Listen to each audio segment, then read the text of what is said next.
The Z to Z Podcast.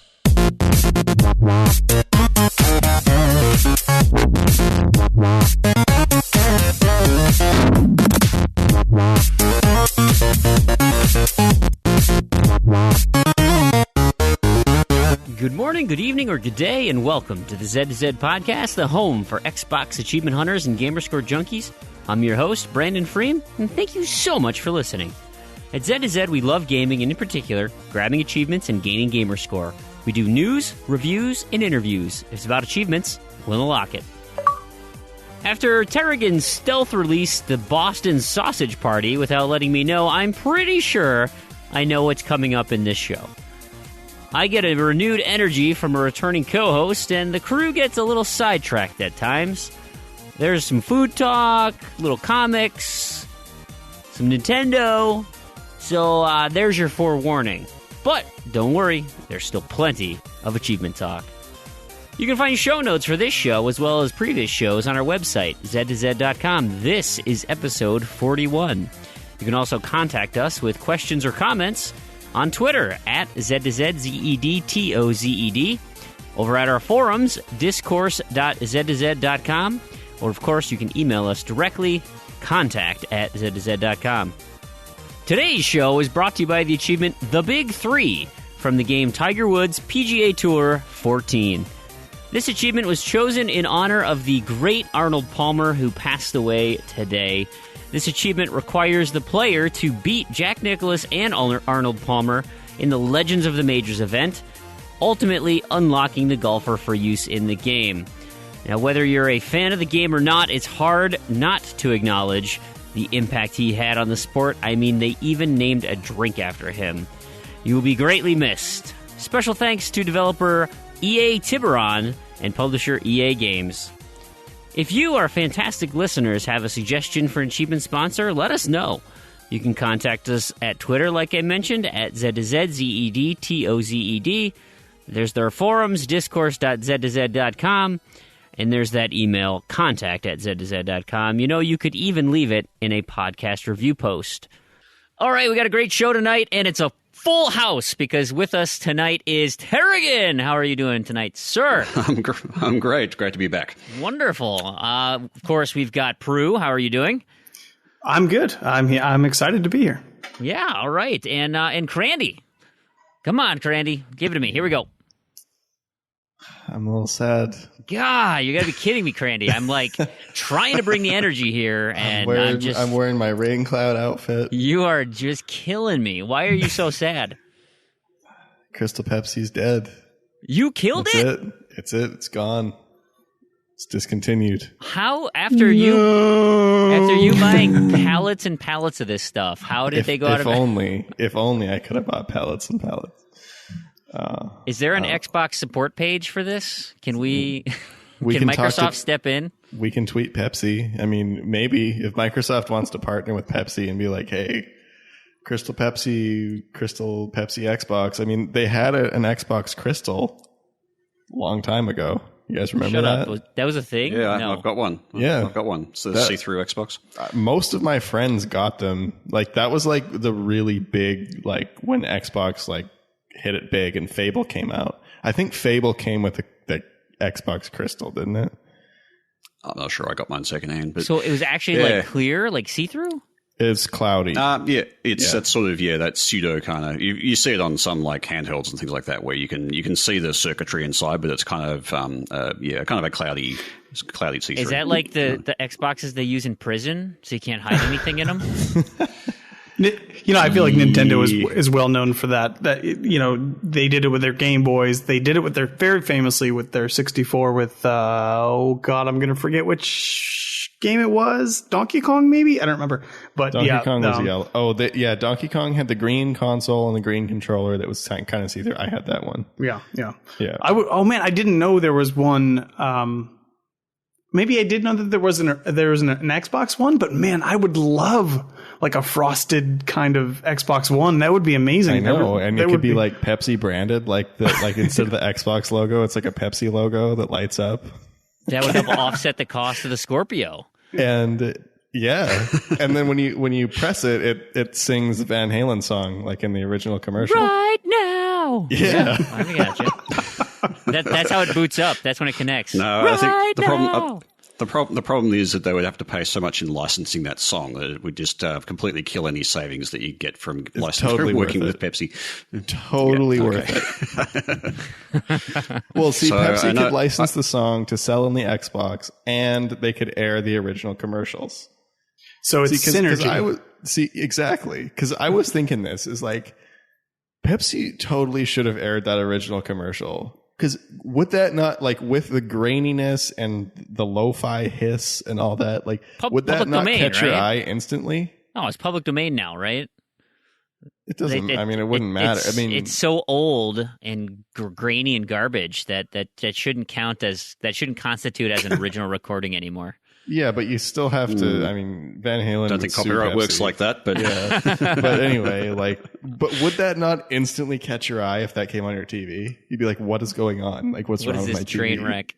And then you're like, "Oh, it's Crystal Pepsi." And then they could have it at the end, like the modern one, you know? Yeah, but all those millennials will start freaking out. What's wrong with my high def? True. So that they need to scale it up. Yeah. No, because that catches your attention because you're panicking. You're panicking. You're like, why is this Crystal Pepsi thing wrecking my TV? And then you're like, oh, I want a Crystal Pepsi. And then they can scale it up like a PlayStation, and you know. So they need to upscale Crystal Pepsi, is what we're saying here. That's what's happening. Did. It didn't work. It didn't work, obviously. Well, it did. I mean, it was sold out everywhere. It was never meant to be forever. I mean, it was always limited, but it just went way faster than I thought it would have. Well, so then when you say discontinued, is it like limited, like we're not running it anymore, or like we're done? It's over. Well, this was a terrible idea. Pepsi's been very silent throughout the entire Crystal Pepsi release launch, which is really frustrating because you have this whole group of people that got really excited about Crystal Pepsi when they did the promotional one, and then Pepsi's like, no, that's it. We're only doing promotional. And then like months later, they're like, oh, just kidding. It's actually coming to stores for however long. And then now it's discontinued, and who knows, in 6 months, they'll probably be like, oh, it sold really well. It's permanent now. But they don't tell you anything until they just say, here it is. So I feel like you're using the word group a little too strongly here. I was just okay. There's a lot of people on Twitter. Okay, I was going to ask the exact same question. Like, you say group of people, like how many of do you guys have like a group? I mean, there was like. Can we join your Discord page? Hey, if that's what it takes. Okay. Do you have an Xbox group? It has a subreddit. It has a subreddit. The Crystal Pepsi Xbox Club. That'll be coming soon to you. It's actually just a smaller piece of the Z to Z listeners. There you go. And you can set up LFGs for people who find Crystal Pepsi. But yeah, so you might be able to find some stragglers if you're lucky, but it was difficult to find when it wasn't discontinued because the places that stocked it sold out constantly. So yeah, it's gonna be tough. They were just hiding it from you. Well, that's the other thing too, is they would only put them in the coolers, so they were hard to find with that too, because like you'd have to look in all the coolers and all the tills, and one of them might have Crystal Pepsi in it. So are you gonna like get some and hang on to it, or do you have any left? You're gonna wait. You're gonna wait 15 years and then try drinking it. Yeah. Well, see, but this one probably won't. This one's got preservatives, so it probably aged better. The other one has preservatives too. I would just keep it in a hyperbaric chamber. I thought that was the problem. No, the other one didn't have preservatives. Oh. I mean, well, maybe this one will actually kill you if you drink it in 15 years. Or it'll power your jetpack. Yeah, because it's Crystal Pepsi. Yeah, it's just like Futurama with the sardines. I don't remember never that know. one. I have seen it. As someone who has lived through both the original Crystal Pepsi fad and now the rebirth, should I feel sad that I never got to experience it, or should I be okay because it's going to come back in 10 years? Well, let's hope it takes less than 10 years to come back. But people were saying this about yo-yos, but I haven't seen them come back for a while. What are you talking about? Like they're just a thing like a few years ago. Not in Australia. Oh man, you guys are terrible. I used to teach kids how to like do crazy yo-yo tricks and stuff. Do you want to hear something real nerdy on when I graduated high school? So I worked at a kites and games store, and so I know how to juggle. I know how to do all this goofy crap. And so when I went up to get my diploma, I had 2 yo-yos on my hands, and so I was zipping yo-yos down the walk after so when I shook the principal's hand and he felt the yo-yo in there, he looked at me like, "What the hell are you doing?" I'm like, "Don't worry about it, dude." And then I went down. I did a couple of loop-de-loops on either side. Did you actually say dude? Or probably. Don't worry about it, dude. I was an 18-year-old skater punk ass kid. So were they what were they called? Oh, fireballs. I can't remember the. I actually used Raiders. Oh, okay. If that means anything to you, but yeah, I did use a fireball before, but they're not very balanced well. And then the popular ones for the kids were the brains because they would automatically come up for you. Mm-hmm. I remember that. Yep. But we had these nice soft rubber ones called Vipers, and they were super nice. They didn't hurt your hands, and they were great for shooting the moon. If you guys know what that is. You know what? Wow. Whenever we finally put together our Patreon, Terrigan, I will do a yo-yo video. I still remember some of my tricks. I am having flashbacks from 5th grade all over again. That's pretty awesome. well, you were probably the age when I would teach you, because I'm this old creepy dude, right, who works at a store, and parents would just drop their kids off for free babysitting in the mall, and I had to entertain you guys. So you're like that perfect age. See, now just go find a Crystal Pepsi straggler and experience it. You've never seen a taste like it, okay? We should get back on track. I just want to point one thing out. In the note you've got on Trello here, you've got RIP in peace. Yes. So is that sort of like I'm just going to put my PIN number into the ATM machine, or is that done ironically? No, it's done intentionally. And I know Fream gets really upset with that, so I continue. Terrigan pointed it out first, but yes, I also get upset about it. I'm sure you saw it and got upset about it. Yeah, that's a very big L thing too. Yep. You know what else? There's a thing that bothers me in Minnesota where the kids here, they say color crayons. I'm like, what the hell else would a crayon do? There literally is nothing else a crayon does. You say crayons too. Yeah, well, crayon. What do you Crayon? Crayon. That's an American thing. Crayons is an American thing for sure. Regardless of how it's pronounced. Crayon. It's certainly not a color crayon. Yeah. Okay. Ridiculous. Do you guys know what a pencil crayon is? A pencil crayon? Would that be like is that like those Chinese colored pencil things? Yes, correct. Colored pencil is a pencil crayon. No. What? No. Yeah, that's it's a colored silly. pencil. I'm cutting you off right there. So that's a Canadian thing then. Pencil Not crayon in my is world. Canadian. That's definitely a crayon is a brand. Well, I guess no, Crayola Crayola is a brand. Crayola. You're right. I'm sorry. Well, crayons are a certain type of material that they use within the crayons, and that's they draw in a certain way. Pencils have like lead or a graphite based thing, so it's not going to be a pencil crayon unless like you've got a pencil with the material that makes up the crayon in it. God, when I hear crayon, all I think is Krylon, and I'm thinking spray paint. Yeah, I don't know. The crayons, I don't get it. How do you pronounce mug? Mug. Do you got one? I do. Mayug. I do. I say mayug. What do you say? Maug. Up in Canada, we call it a maug. You mean a moog? I think in Canada it would be a mug, eh? Yeah. A moog, eh? So I keep forgetting to use this one because Damien got it for me, and it was a funny one. It says on it, it's got like this seal. And it says, by appointment to His Majesty, the King of Sweden. And it's got like fancy, like kind of gold trim. Like a crest kind of thing? Not like a mammal, a sea mammal, right? When you said seal, I'm thinking a sea mammal. Oh, yeah, no, like a crest, yeah. Okay. So he got this, and then we realized later that it's actually a Javalia Cafe mug, but it's still, because like we thought it was just like some mug for the King from of the Sweden United Nations. Yeah, King of Sweden just left it on the subway. It was just whatever. Ended up at whatever thrift store.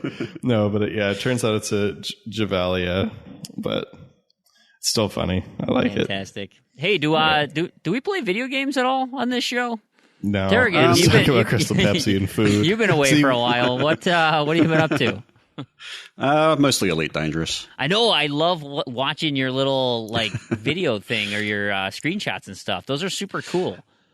Yeah, it's a very pretty game when you get out in space, and it's very, very easy to find very picturesque ways to take shots of stuff. Are you capturing that on your one? Yeah, I just literally, I go and land somewhere or set up the shot and then just go and take the Xbox One screenshot, and that's that. They're all on my Xbox feed. They look way better than my TV. Like, is my TV just a pile of garbage? Is that what I'm getting from this? Because I look at that, I'm like, it's like a 4K monitor thing there. Fancy Terrigan in his supercomputer. No, it's that is the Xbox console. I suspect if you actually went and took some screenshots and then just checked them on Xbox.com, you'd see the same kind of fidelity. It's just probably. Yeah. So, but yeah, maybe your TV is just crap. I mean, they look better. They look better in the screenshots than they do on my screen. My screen's pretty crap too. Because I have a USB connected with a piece of twine. Am I getting good feed through that?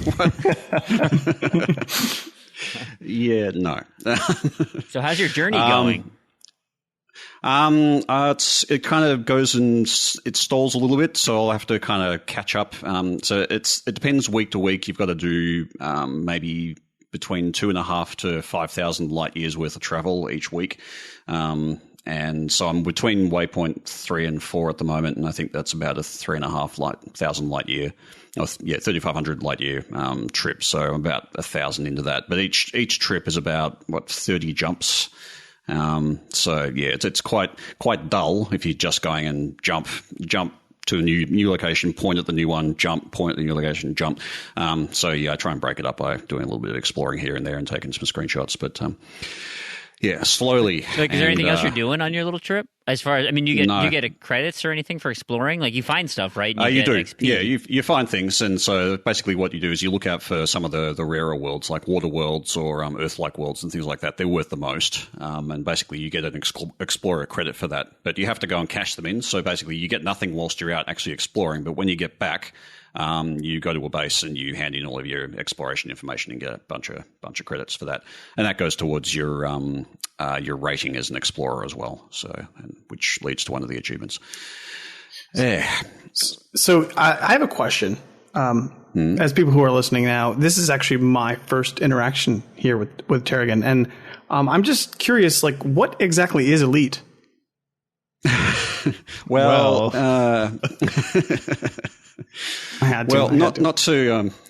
I'm just not going to go there. It's a big space game. In space. Yeah, it's great if you like sinking a lot of time into something. That's what I could say about it. So you should like it a lot, Fream. It's kind of like Destiny. It's like a podcast. But in space. Yeah. Besides that, this week at least, I've been playing a bit of Dear Esther. That's that sort of it's called a walking simulator by a lot of people, but I think that's a bit unfair. It's essentially what I coined as like a first-person experience. So you're essentially going through and there's not really much to interact with. You just walk through an environment and have a story kind of wash over you in narrative. But yeah, I didn't mind that. I'd sort of seen this or seen reviews of it on PC years ago, and I thought it was kind of interesting. But it's kind of nice to actually be able to experience on the Xbox One. I was going to say, would you compare that to Life is Strange, or is it really? Life is Strange is a little. It's really not that interactive. So Life is Strange, you actually get choices and you drive a conversation. Dear Esther is basically you're almost basically disembodied, and you're just walking through an environment. There's nothing really to interact with. The only thing that any of the buttons do is essentially zoom in. So there is literally no interaction. Yeah, it's literally just walking through. So the only sort of interaction you get is by triggering the voiceover segments. And so there is an achievement tied to that, to triggering all of them. And I think that might be missable if you're not if you don't do exploration into some of the right areas. But yeah, essentially it is just basically walking through a fairly desolate landscape and being told a story. So 4 to 5 it's hour a pretty completion? you probably do it in 2 to 3 hours, I think. I spent a bit more time with it because I didn't want to just rush through it. So I just wanted to experience it for what it actually is. So I probably took about 2 to 2.5 hours just to go through it the first time, just listening to all of the things and searching around and finding little obscure things. But I managed to get all but 2 of the achievements on that run. Without much difficulty. The only achievements I missed were one for finding some urns, which I didn't even realize were a thing. And there's also one for going through and listening to all the developer commentary, which, of course, you have to go through on a second playthrough. If you were just to run straight through it, I think you could do your regular run and your developer run probably in an hour, like in 2 hours tops, to get the full completion.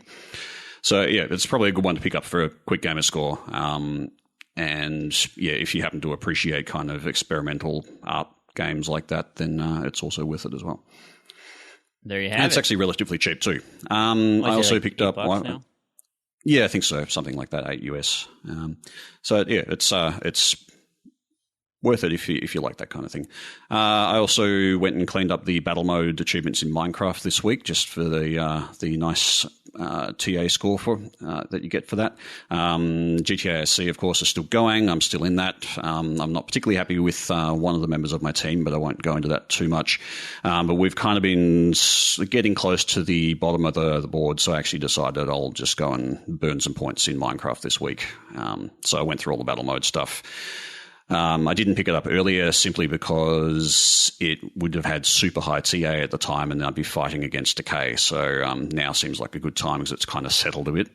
So I ended up picking up about 2,000 odd TA for about an hour's work in that. Yeah, I was going to say that's like an hour completion too, isn't it?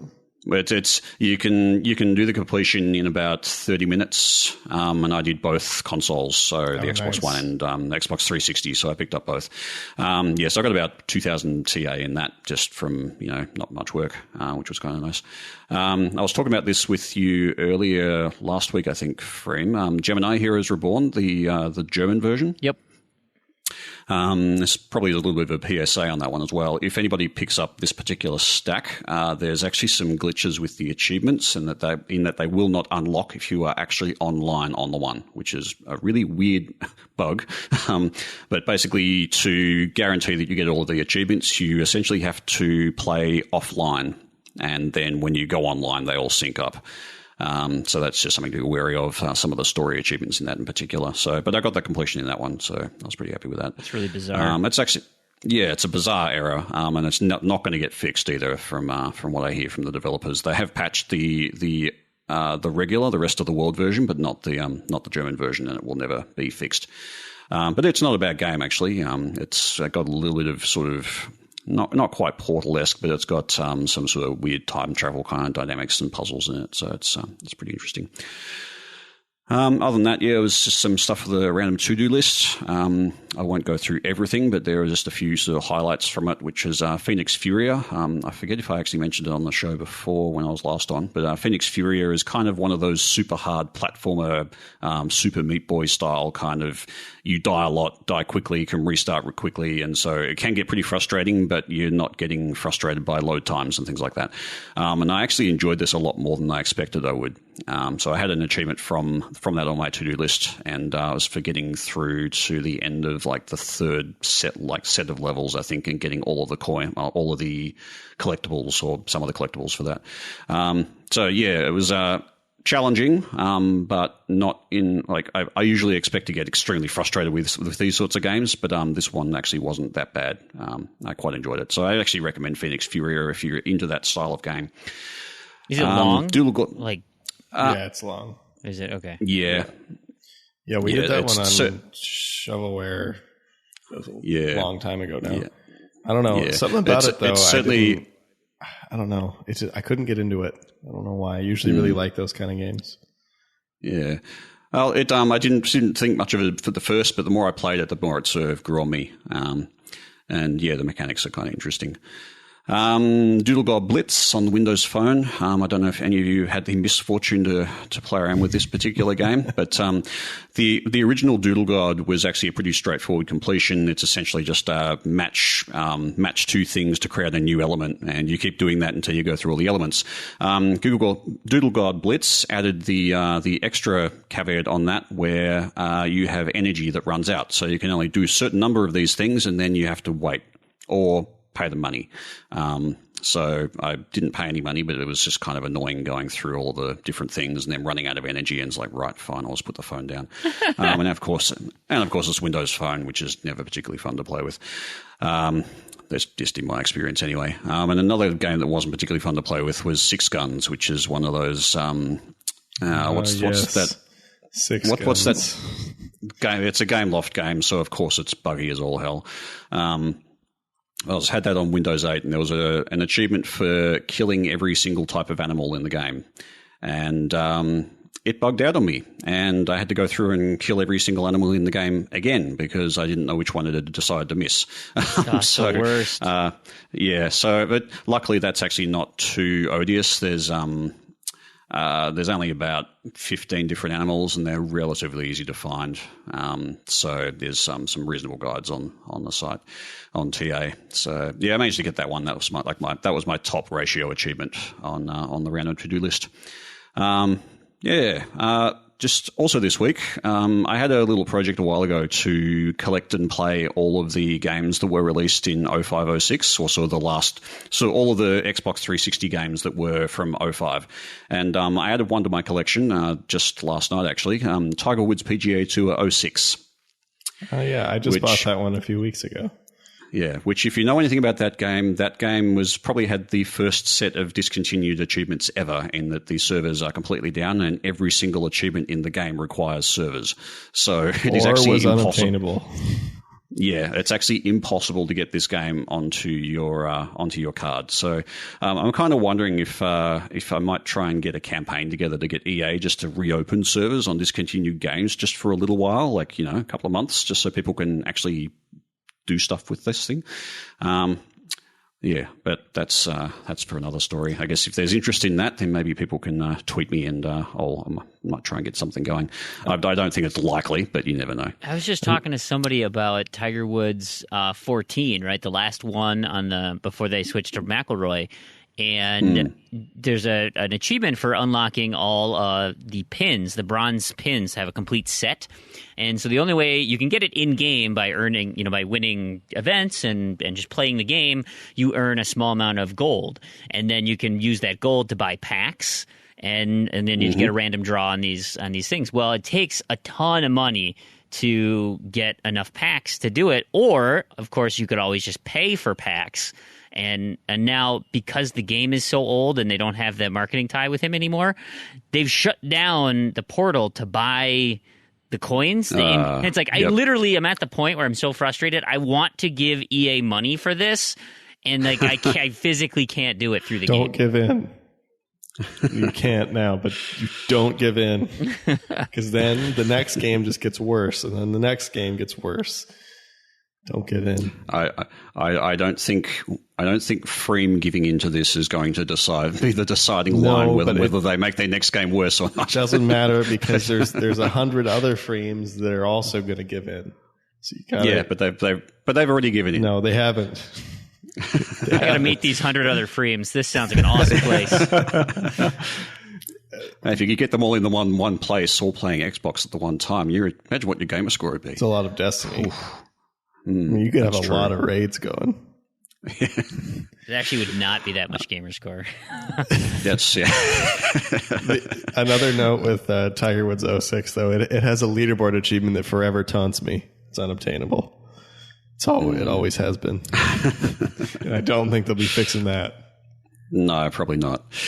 So the last thing for me is that I officially rejoined the Game Info team on True Achievements, and I've basically rejoined because the flagging has has been needing a bit of help there for a while. So, and of course, this reminds me that flagging is actually quite difficult. There's so many things to think about.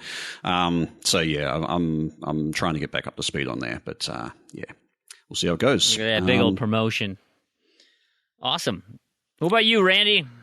You been doing any gaming this week? I've been doing a lot of gaming this week. So yeah, I made my list not in. I don't know why I didn't order my list.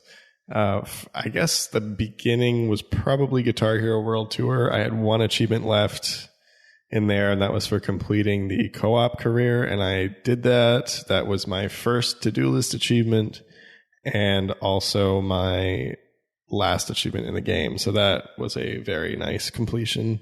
Yeah, it's to pretty finally awesome get off my tag. Yeah, it's been on my tag since release day, so it's about time. I also was playing the final station. I won't really go into that because that's going to be later in the show on Shovelware Cemetery. It was quick completion. Probably, I made a mistake early on. I had to redo the first third of the game twice. So, I only had to redo it once. Yeah, see, I think I killed someone or something, and then monster. There's a missable survivor achievement or something They're like that. pretty much all missable. Yeah, just about every achievement in the game is missable. Yeah, right. You didn't see my game submission, Terrigan? I put in game info. Look it up. Well, do I get credit? You gotta send it to one. You can send it to me too. No, you just gotta let me know because I flagged the crap out of that game because it was really easy. I'm a big game info team slacker, so I don't usually look at stuff. We're gonna cut your paycheck. Yeah, so that was like a 5-6 hour completion. I got the full 1,000 in that. I played NBA The Prelude, and man, was it terrible. It was terrible, isn't it? Yes. Oh, man. Like, that forced story was just the cringiest thing. I had it on mute, so I was okay with that. Well, see, that. I watched the first cutscene, and then I was like, no. I just let it... See, what I ended up doing for almost the whole thing, so I did the tutorial game first, because I've never played an NBA game. I have no idea what I'm doing. So I did the tutorial game, then I played the first game where you get, you pass the ball and get enough credits to buy your thing. And I bought my thing. Then after that, after watching that first cutscene, I was like, nope. I just let it sit and I went and did the dishes. So even the Foul thing? No, I didn't even bother. I just let it sit. That buying achievement, that was just so not obvious. It's like, yeah, okay, even if you have enough credits to do it, I had to actually go and look up a guide to work out exactly where I had to go to actually go and buy this thing and what thing to buy. And then the other thing ridiculous. Is it like, oh, well, you played your 5 games, you didn't get enough credits. Oh, you got to pay us $2 now. Yeah. It's just like, and by the way, I was fortunate that I just did a lot of passing around and got a bunch of A's and got heaps of points in the first round. Oh yeah, and the next ones it's very easy to do if you know what you're doing. There's no repeating if you screw it up. Yeah, it's just, I don't know, that whole thing of the you get to play it once. You can only play it once. You can only earn this many credits. If you miss your credits, oh well, too bad. You can't do your. It's just like, if this is like a foreshadowing of more things to come, not good, really bad, because it's just it's so sloppy and such a cash grab. What I found infuriating was the whole, well, okay, you've played through it once and you can never play it again, even if you delete your save. And it's like, what? Yep. Come on. No, exactly. Well, you can now that somebody figured out how to fix it, even though, which is the only reason I started it was because my thing was like, okay, well, if it crashes, okay. No, I just broke my completion percentage. My perfect completion percentage on Xbox One. I mean, I haven't completed all of my Xbox One games, but I've only got 4 or 5 incomplete games, and I can complete every one of them. And I fully intend to do so. So, I wasn't going to risk breaking that for this, I've got a whole bunch of other easy games I can play, but now that it was fixed, like, okay, well, I might as well grab it. It's free and quick. Yep. And it's probably going to be discontinued in 2 weeks, and then that'll make me want to play it. So I'm so surprised, man. Like, it was, to me, I had no issues at all. So, you know, I had no issues either. Like, I mean, I had no issues getting the points, but my issue is with the things that the parts of this game that I did not personally have issues with, but a lot of other people have. And it's just the fact that it was published, like something like that, published with achievements, like as what is kind of given the appearance of a real title, is, I think, really, it makes your marketplace look like a, you know, Android market / iPhone app store, where it's just like shovelware. Like, but NBA The Prelude is shovelware. Like, pure shovelware. Maybe worse than shovelware, because it also tries to sell you things. Usually shovelware, you just buy it once. I'm not sure that I agree with you there. I think it's more a demo. It really is demonstrating that particular mode of the game, and it does that well. It is actually using the game engine from the full game. It's not like it's trying to give you some piece of crap that you need to buy. Right. I mean, they're giving it to you for free too. It's like totally. I wouldn't really classify it as shovelware in that sense. Yeah, it's just an advertisement for their game. Yep. It's like sneaking. I can get behind that. Yeah. And the annoying thing about it is that it was buggy enough that one, they had a stupid restriction on it that if you finished it once, you could never play it again. That's okay. That's possibly an okay limitation by itself. But then to have the game be buggy enough that it crashes, and then when it crashes, it locks you out of the game and then locks you out of the achievements that you would have been trying to get. That's pretty annoying. Yeah. And they have no way to remedy that. Yeah, other than make another account. They didn't care at all. Which is like, so that was my only issue. I had no issues playing through the game. I didn't either. I hear Randy use the word a lot again, and I think you're misusing that, because you're the only person I know that's complained. Well, yeah, I'd heard there was a bunch of people in the forums on TA that basically were talking about it. So yes, it had been crashing for some people. I had no problems with it personally. The only thing was to watch out for that. The coins thing, everything else you could get through with just a regular playthrough. I mean, the other thing too is look at the number of people that have completed on TA, because I'm assuming that 55-60% is, you know, those other people that make up the 100% presumably cannot complete it, because it's once you close it, that's it, right? Like, you're done. Or can you? You can close it. You resume from where you left off. You can't reset your career. Okay. So if you go through with the crash, that was the same as closing it. So like, I think when you crash, it basically says, "Oh, you've gone and completed it, and you can't restart." Okay.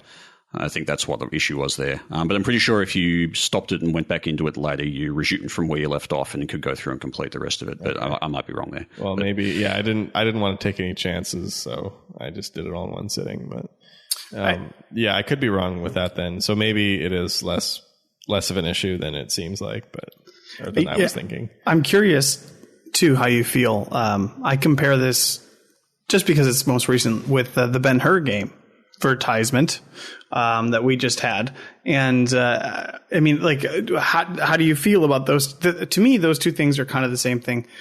I mean, they obviously have slight differences. One's advertising a game, one's advertising a movie. But just going on TA, like, it looks like about 33% have completed Ben-Hur, where where did it go? I'd say Ben 55 had completed NBA, which is like, so I mean, I wonder which achievements are missing on those, because I wonder if the one that's missing on NBA will be the one for where you need the credits. Like, if people have gone through the game and they didn't earn enough credits to get that final achievement and they just didn't bother paying for it, whether that's what they're missing, or with Ben-Hur, it could be the most difficult one where you've got to kill every chariot in every race. To me, Ben-Hur is the biggest travesty. See, I think just as a pure game, Ben-Hur is certainly the worst one. I mean, if you actually like NBL games, then you get a decent amount of actual gameplay out of that game, and a preview of what's coming with the real game. Ben-Hur was just a trash game. There's no excusing it, really. I have a couple things. So with the completion, NBA was a far easier completion than Ben-Hur. Ben-Hur can potentially be faster, but it's much harder. Now, neither of them are hard. But NBA, you basically let it sit for 2 hours and you get 8 of 10 achievements or whatever. Where Ben-Hur, you actually do have to do an annoying run that's kind of frustrating. The other thing, the thing with Ben-Hur as well. Sorry, just to jump in, but the thing with Ben-Hur was that it didn't really explain the game mechanics very well either. No, absolutely it took me. I got so frustrated for the first probably 20 minutes of playing that game because I just could not work out how to kill other chariots. It's just like I'm just bumping into them and they're killing me all the time. And I was going, but people are saying they've finished this game in 40 minutes. What the hell? Until I eventually worked out, you need to be in front of them and then grind into them and then you do damage. It all makes sense now. Yeah. But there was no explanation of that within the game, and that was extremely frustrating. Whereas I think NBL at least had some kind of guidance, or you weren't going to get wiped out just because you pressed the wrong button. Yeah. So my other thing with Ben-Hur too is Ben-Hur, even though it's terrible, it's a proper game. It's a full game, and in 5 years, when Ben-Hur is long out of theaters and long delisted, it will still function. It will still function as a game. I don't know about that. No, but you can. It's like Yaris. Yaris still works. You're using you're a little liberal with the word works. It works. You can go and play it exactly the same as it was when it released, when the Yaris. Yeah, but it's delisted, though. Sorry, I'm sorry. By that argument, right? By that argument, you're saying that E.T. for the well-renowned worst game in history on the Atari, the game E.T. Which is not the worst game in history. Well, okay, it's considered one of the worst. I know. Right? It works. It works just as well now as it did when it was first released. If you've got the hardware and you've got the I'm not saying it works well. Right now, whereas a game such as Destiny, which in 10, 15 years' time, you will imagine all the servers will shut down for that, and that game will no longer be able to be playable. That is by that argument, you're saying that Destiny is a worse game than E.T. Right. And I think that's you're stretching a little bit. Okay, so Destiny has a long run. You can play Destiny for a long time. You can play Destiny more than once. Or NBA, you play it once, or maybe not even once, and that's it. It's done. Yeah, well, I'm not forgiving EA for that particular decision. I'm just saying this is 2K. They're the new EA. 2K, sorry, the 2K. Yeah, but I'm just it's a bit of a stretch to say that just because a game can be repeatedly played makes it, even though that the NBL is actually technically superior to Ben-Hur in pretty much every way, shape, and form. Ben-Hur is somehow the better game. I'm not saying it's better. I'm just saying I'm less upset with Ben-Hur as an advert game than I am with NBA. Okay, I can see that. And my point is that I see them as almost exactly the same. I looked it up on TA. I spent 10 minutes of a difference playing both of those games. It was 2 hours and 40 minutes in one, 2 hours and 50 minutes in the other. And God, you suck, noob.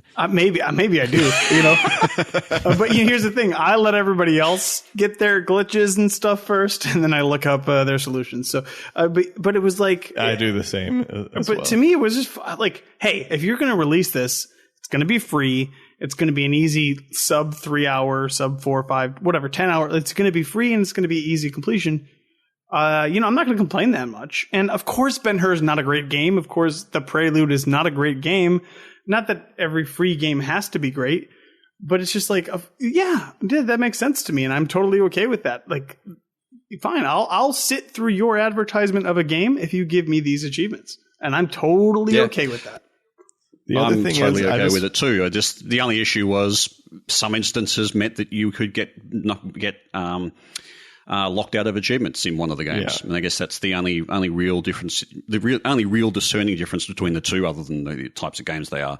As an advertorial game, the main difference was one could screw you for achievements and one didn't.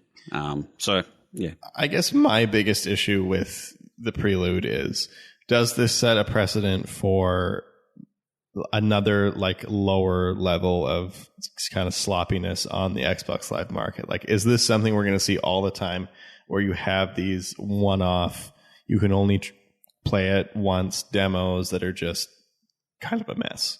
I contend, though, that the worst thing that's showing up is just the quick file save as ports from iOS or Android devices. Oh, I agree. And that's the floodgates of the IDE program. But I mean, I would consider this like an even lower tier than that. What about you guys? I don't know. I tend to think lazy ports are probably my sort of biggest pet peeve. I think you were talking about one of them in the last week's shovelware. Where they don't even bother to change the control system to suit a controller. So you're basically essentially moving a mouse pointer with your controller. That's really, really lazy. And that sort of thing really bothers me. I think that's probably a worse sort of situation, where you're getting things that are essentially almost uncontrollable or really frustrating to work with because they haven't paid attention to working or modifying it for console use. Versus a demo of a game which is a full AAA game, and it's a cutout version. That part of that game is actually the AAA game. It's like it's got everything that goes with that AAA game. Yeah, this is NBA The Prelude. I don't know. I think demos like that come from AAA people are probably just fine, as long as they don't have game-breaking glitches. I guess we'll see. I don't know where I was going with that, but yeah. I guess another note on the game last week in Cemetery is like, I understand if there's no other way to play your game, like a point and click game. Yeah, of course you control a mouse cursor. There's no other way to play it. But this is a game where you could have. If it's menu, some of it, like it was menu driven stuff, and menus using a pointer with a controller to go through menus is just miserable. I've seen many games like that, and it's really frustrating. You can't do things quickly. In fact, I see it a little bit in Elite itself. As a PC game, but some of the PC-isms make it across to the Xbox, and so it's just not quite set up ideally for a controller. Like even just little things like. It's a general convention with a controller. It is if you're in a long list of things, you can press your right trigger or left trigger or whatever it is to scroll through those quickly, right? But because this is a game that's been converted over, and I think the people who've converted it over aren't that familiar with those kind of conventions, that sort of thing's not there. So to actually scroll through big lists is actually really quite irritating on Elite Dangerous, just because of little things like that won't get picked up by people doing ports. Would your take change if you had mouse and keyboard support? Because it would be easier to navigate? Would you have different feelings about it, or you still think that's just lazy design? I'm not sure. I'm not really sure how I feel about a keyboard and mouse on a console. No. The console. Sorry, no. The thing is that, sorry. The thing is that the keyboard and mouse is really set up for being on a table, on a desktop. And consoles are set up for sitting on a chair or a lounge or whatever away from your TV and not having a desktop in front of you. So I think if they move towards gaming on the console, which was targeted specifically towards keyboard and mouse, I'd be pretty disappointed and turned off, because that's really what I wanted to get away from. I don't like being at a keyboard, at a desktop playing a game. I want to sit down and lounge around and play a game. So, and that's kind of the opposite of doing that, in my opinion. If it did have keyboard support, at least in Elite, that would be kind of handy for some things, although just because entering system names and things like that's quite irritating with the controller. Of course, that can be gotten around because I've actually just recently bought the Xbox One controller keyboard thing anyway. Chatpad's great, isn't it? Yeah, I love it. So I mean, I just got one, so that's kind of moot now. I don't know. I think I think you can optimize well for controller use, and I think I just prefer that. I prefer to be able to use a controller personally. Yeah. I've heard that Elite is a lot like Ben-Hur in space. Is that true? It's a little bit. Okay. Less grinding people against walls and more flying spaceships. Well, I mean, chariots are kind of like spaceships on Earth. There you go. Yeah. What else? What else you been playing, Crandy? You do anything else? So now that we were talking about NBA for a long time, I played a few minutes of Saints Row 2 German version for my to-do list. Popped a quick achievement in that. I got back to Wolfenstein 09. I'm almost done my first playthrough, and which is going to get me very close to the completion. I'll just need one more playthrough on hard, and then I will be done with that game. I also did the co-op career on Guitar Hero Metallica because I was kind of in the Guitar Hero zone, and it was also on my to-do list.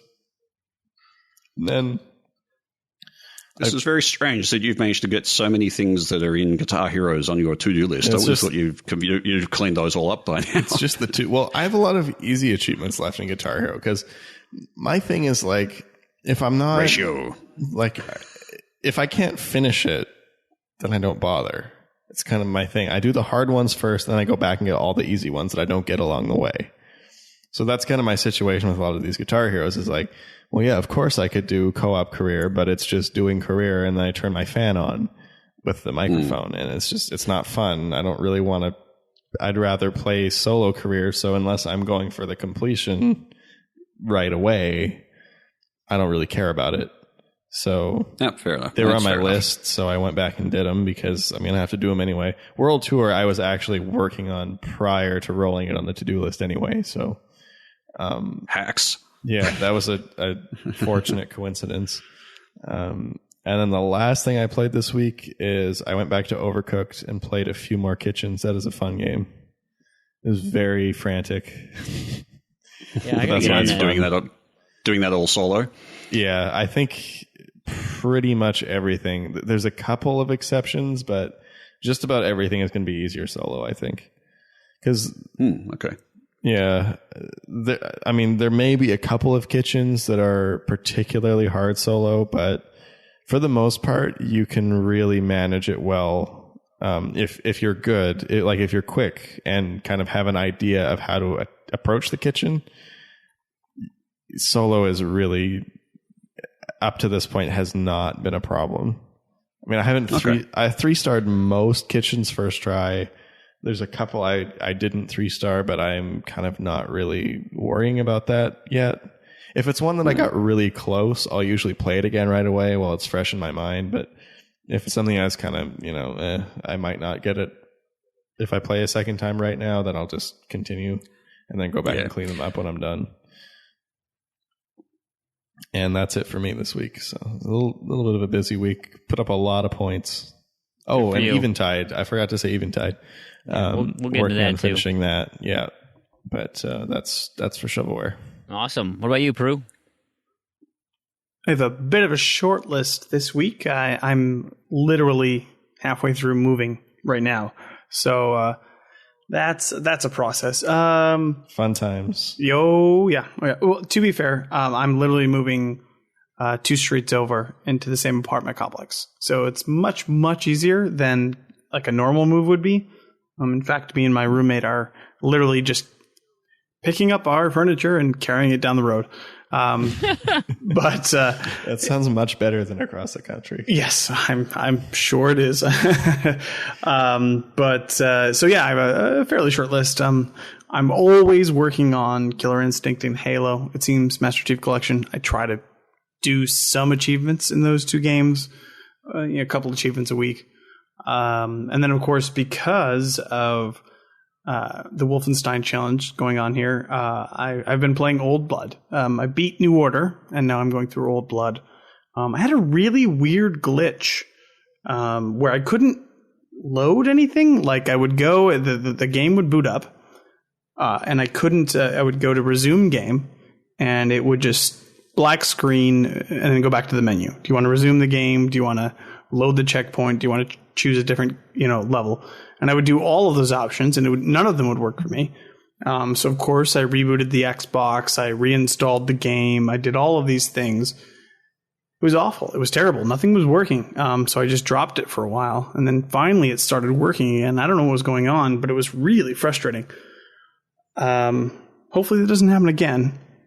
This week I played the game Cubot, which I'm sure many people are familiar with, because it literally took me, with a guide, I think sub 45 minutes to beat that game. That's the notorious no look at the screen guide. Yeah. Oh yeah, that's right. Yes, yep, that's exactly what I did. I had to replay a couple of levels because looking at because words DUULRR, sometimes you get it wrong. It's kind of hard to focus on both things at the same time. Sure, wasn't DUMB? It might have been. Seriously. That game is like $2. You get that done in 45 minutes. I don't know why anybody would not play that game. I didn't realize it was that quick. I've had access to it since it came out, but I just haven't played it. Yeah, you get that done. If you're looking at the achievement guide on TA, you're done. That's it. You'll get it done in under an hour. Even if you, I was joking around with friends and talking and messing, not even really paying attention, and got it done in less than an hour. So, oh yeah, play that real quick just to get it done. I also beat Minecraft Story Mode because the final episode came out this past week. That's quote final unquote. Well, it is literally, yeah, that's what they say, the final chapter or whatever it is, and they put it in quotes. So good. So it was like final. That's like Final Fantasy. That's where they get you. The final chapter in quotes. Well, here's the thing. They got me. Well, I tend to buy physical copies anyways. So I bought the Microsoft Minecraft Story Mode Season Pass, which I assumed meant anything that came out. Of course, it doesn't. It only means episodes 1 through 5. And this is one of the rare instances where they go above episode 5. They went up all the way to, I think this was 8, 7 or 8 episodes. Yeah. So I was so confused because when 6 came out, I was on the dashboard, I tried to boot up the game, and it was like, oh yeah, there's these new episodes available. Okay, they'll download them for me since I bought the disc, which has the season pass. So all of season 1 should be part of that. Nope. Only 1 through 5. So I had to pay the extra $10 or $15 or whatever it was. See, I don't like these new season pass discs. I much prefer after everything's released, it comes out on disc as a collection, where this is like, oh, the first episode's on disc, but then it just downloads the other ones. It's like, well, why even bother? Well, they bother because they can get the physical copy out on the release of the first episode rather than waiting for everything to be released. Yeah, but that's why they bother. But it's not really a physical copy anymore. Yeah. It's the first episode. But it's a disc. Retail copy. It's a retail copy. Okay. That's what's more important. Yeah, they suck me in. They literally suck me in on this because I'm planning on buying the quote-unquote season disc of the Batman Telltale game next week or the next 2 weeks, whenever it comes out. They sucker me in on this because I do like having the disc. I don't care if the disc... I don't care if it's on the disc or not. I just like having that disc. So for me, I'm like, yeah, totally, I'll buy it and just give me access to the next things that are coming out. So they got me hook, line, and sinker on that, especially even after this Minecraft Story Mode nonsense. But that's just because I'm stupid and I just, I want to have the disc. But whatever. Anyways, so finish that up. And that's pretty much it. Other than trying to move, that's sort of what I've been playing this week. Nice. I did some of the shovelware games as well, so you'll hear those later in the episode. Final Station, Eventide, and I got a head start on Solar Shifter EX, so can't wait to hear what I have to say about those. Let's just say one of those is not coming out of this well. I had my normal boosting sessions that I've been working on with my Fable Heroes session with Facial. I think it's going to take one more time to get all of Dark Albion taken care of, and he'll get the completion. I should get pretty close to the completion, and that'll be nice to just wrap that thing up. And then Gears of War 3 with Mattism, Koosh Moose, and Saucy Slingo. That's been a ton of fun. We had a bunch of connection issues on Tuesday when we were trying to keep that game going. For whatever reason, it was just a disaster. And so we kind of ended up cutting it a little short that night. We didn't make as much progress as we wanted to, but we were at... is there spoilers for that game now still? I mean, I can get... All right, if you don't want to know anything about Gears of War 3, I'm going to talk about a level. It's not like a spoiler level or anything, but we were fighting that stupid Berserker Queen lady thing or whatever, where you get inside the fort and it's it just runs and charges at you and barfs all over the place. Do you guys know what I'm talking about? I've not played the game, so... I know exactly what you're saying. Yeah, so we were fighting that thing on Insane, and it's one of these, like, impervious to bullets until it opens up its little chest spot, right? And you just got to blast that thing. Dude, that was, like, the worst game design boss I have ever seen. It was so awful. And, like...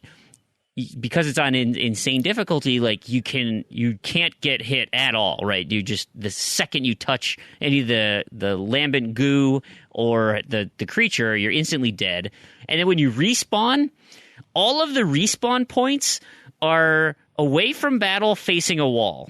And it's like, what the? You kidding me? Like every single, and like there are like 3 different spawn points in that little courtyard that you're in. Every one of them's facing a wall. It's like, why do you do that? So dumb. So dumb. Anyway, so we were struggling with that, finally beat it, and then we're having connection issues. It's like, yeah, we're done. We'll kick this up again next week. I did a few more things for the Gamertag challenge. Big L. So I did iZombie, Lego Marvel, and Enigmatis, right? So I was on a bit of a Artifex Mundi kick, so I went and I wanted to complete Enigmatis, and I knew I was right there at the end. I had 4 achievements left, and it was simply just finishing off the game.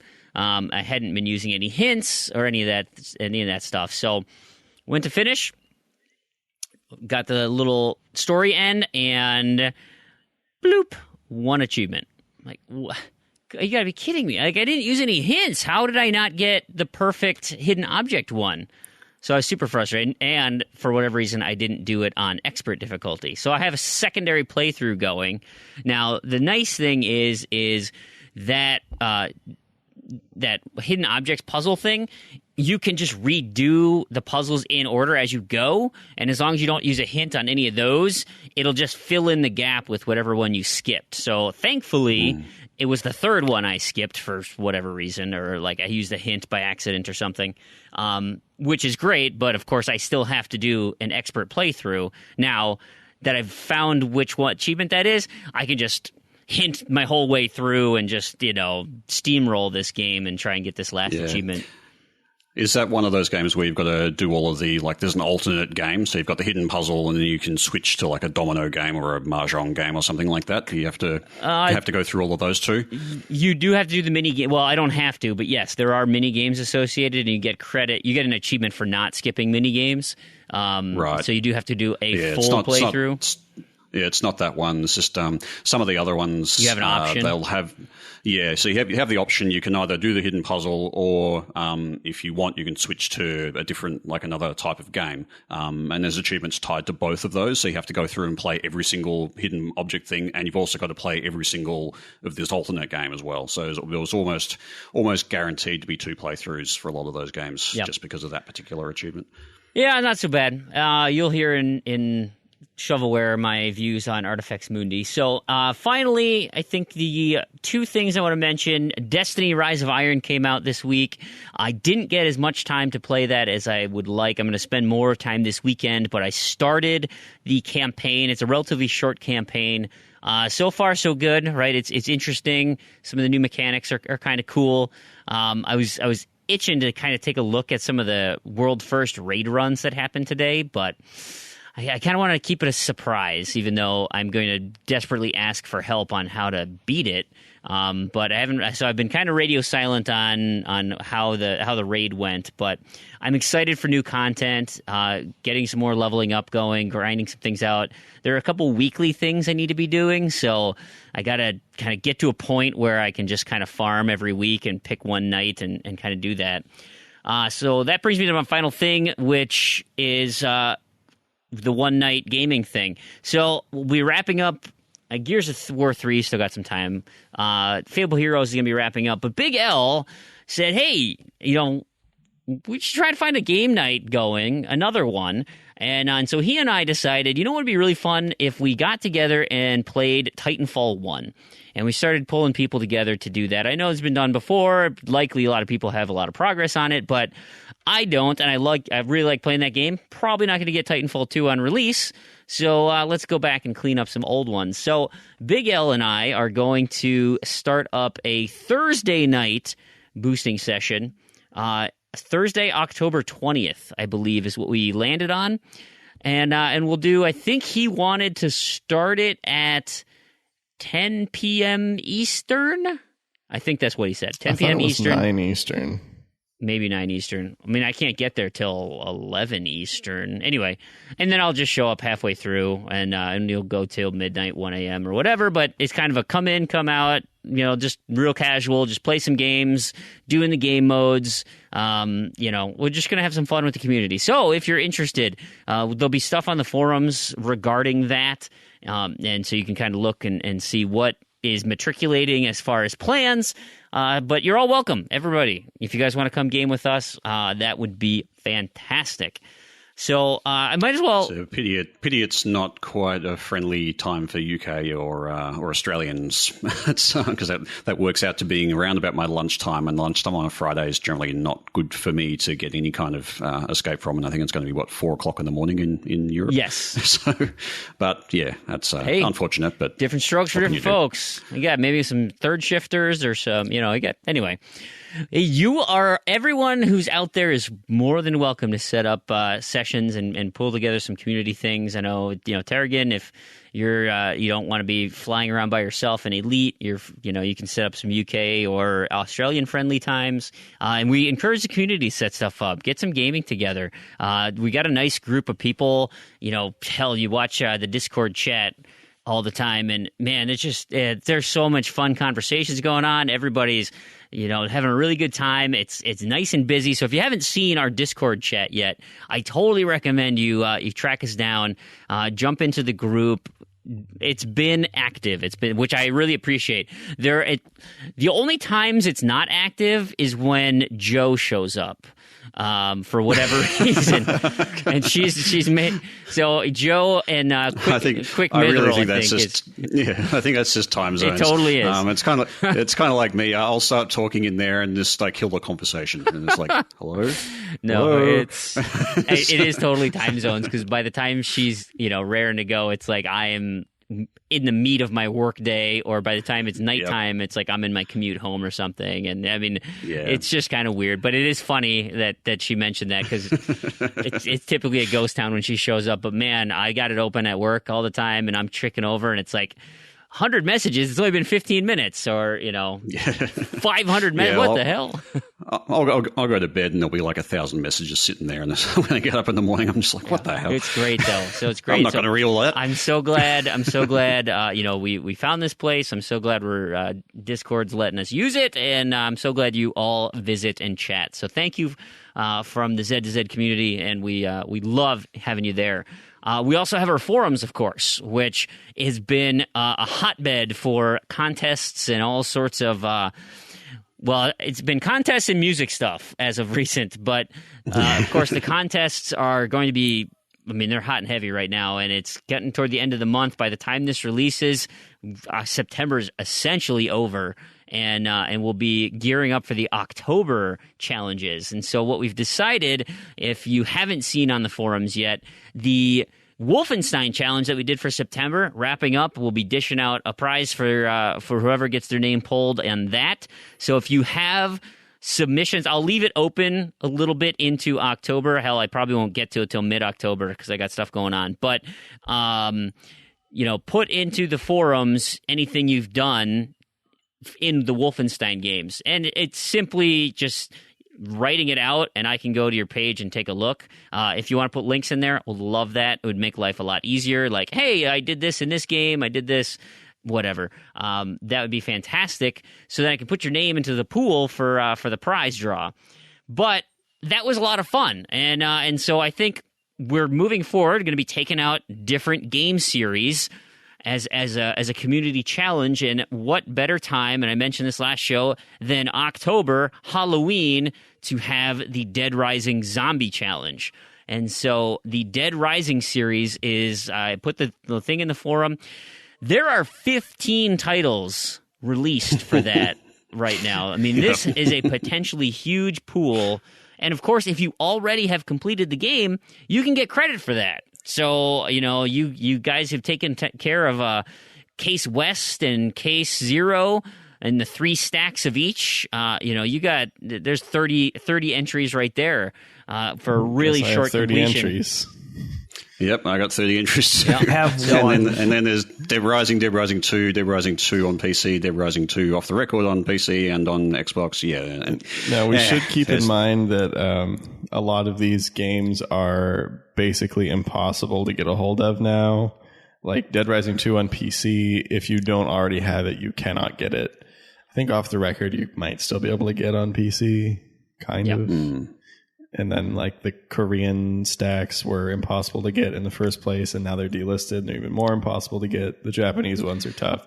So it's like 15 games, but it's less intimidating when you kind of get rid of the... And they've been out for so long that likely a lot of people already have progress in them. They're not going to be new things. But, of course, the new Xbox One collection just came out. So if you missed him on the 360, you've got all the ones remastered for your pleasure. Of course, Dead Rising 4 will not be out by the time this comes, but this will all get us geared up for that release. So are you gonna bite the bullet and actually start all those games on the Xbox One now that I've bought them? No, but I am gonna play. I am gonna do. I'll do Case West. That's easy, quick, and Case West is like 2 to 4 hours. Yeah. So I'll try and take that one out. Fit that into my list. It doesn't fit, unfortunately, into the October Gamertag challenge. There is no D's in Facial Fleur. Lots of L's, but no D's. So I'm hoping then for my UHH or the Great Random To-Do List. But next month will be Facial Fleur as his Gamertag, and I'm pretty sure last episode I said 15 letters. Definitely not 15. It is definitely 13 letters. Yeah, we don't need to match up the spaces, fortunately. No, the spaces don't count. So 13 letters. Still, there's plenty of stuff going on. That'll be going, and I've also listed the future gamer tags, and so if you want to look ahead, November has got Lord Chibello. Anyway, so if oh boy, I need some O's or whatever. I don't know what sales come up. That you will know. Speaking of which, I actually also did that with the game series challenges. So you can look into the forums and see what future game series are if you're interested in those. Finally, the other thing on the forum I got to mention is the Great Random To-Do List. And this is like the first time I've actually talked to you in person, Terry. I want to have a huge on-air thank you for all of your hard work on getting the automation in this thing going. I love it. Oh, my God. It's such a burden off my shoulders that to see this thing just churning away like a well-oiled machine.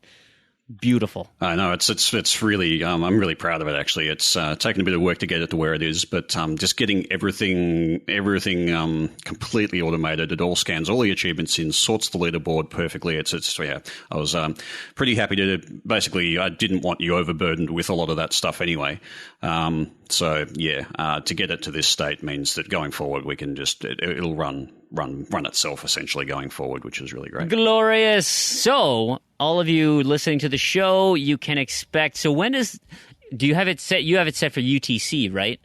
So at midnight UTC. Yeah. So the actual cutover date is at midnight UTC. So whatever that works out to in your local time zone. But I basically do this. The actual scans kick off at 1 minute to they kick off daily or kick off hourly now. All the achievement scans, but the reset is at 11:59 on like PM.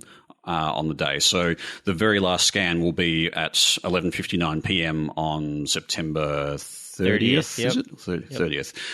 So that will be the last ratio scan and the last scan for the day. So there's probably because the ratio scan takes a bit longer. It's usually about a 10-15 minute scan. So there is potentially a window there where you could unlock something between 11:59 and whenever the scan finishes up. You could potentially unlock something in there and it will get counted. But I'm not going to get too serious about that. No, yeah.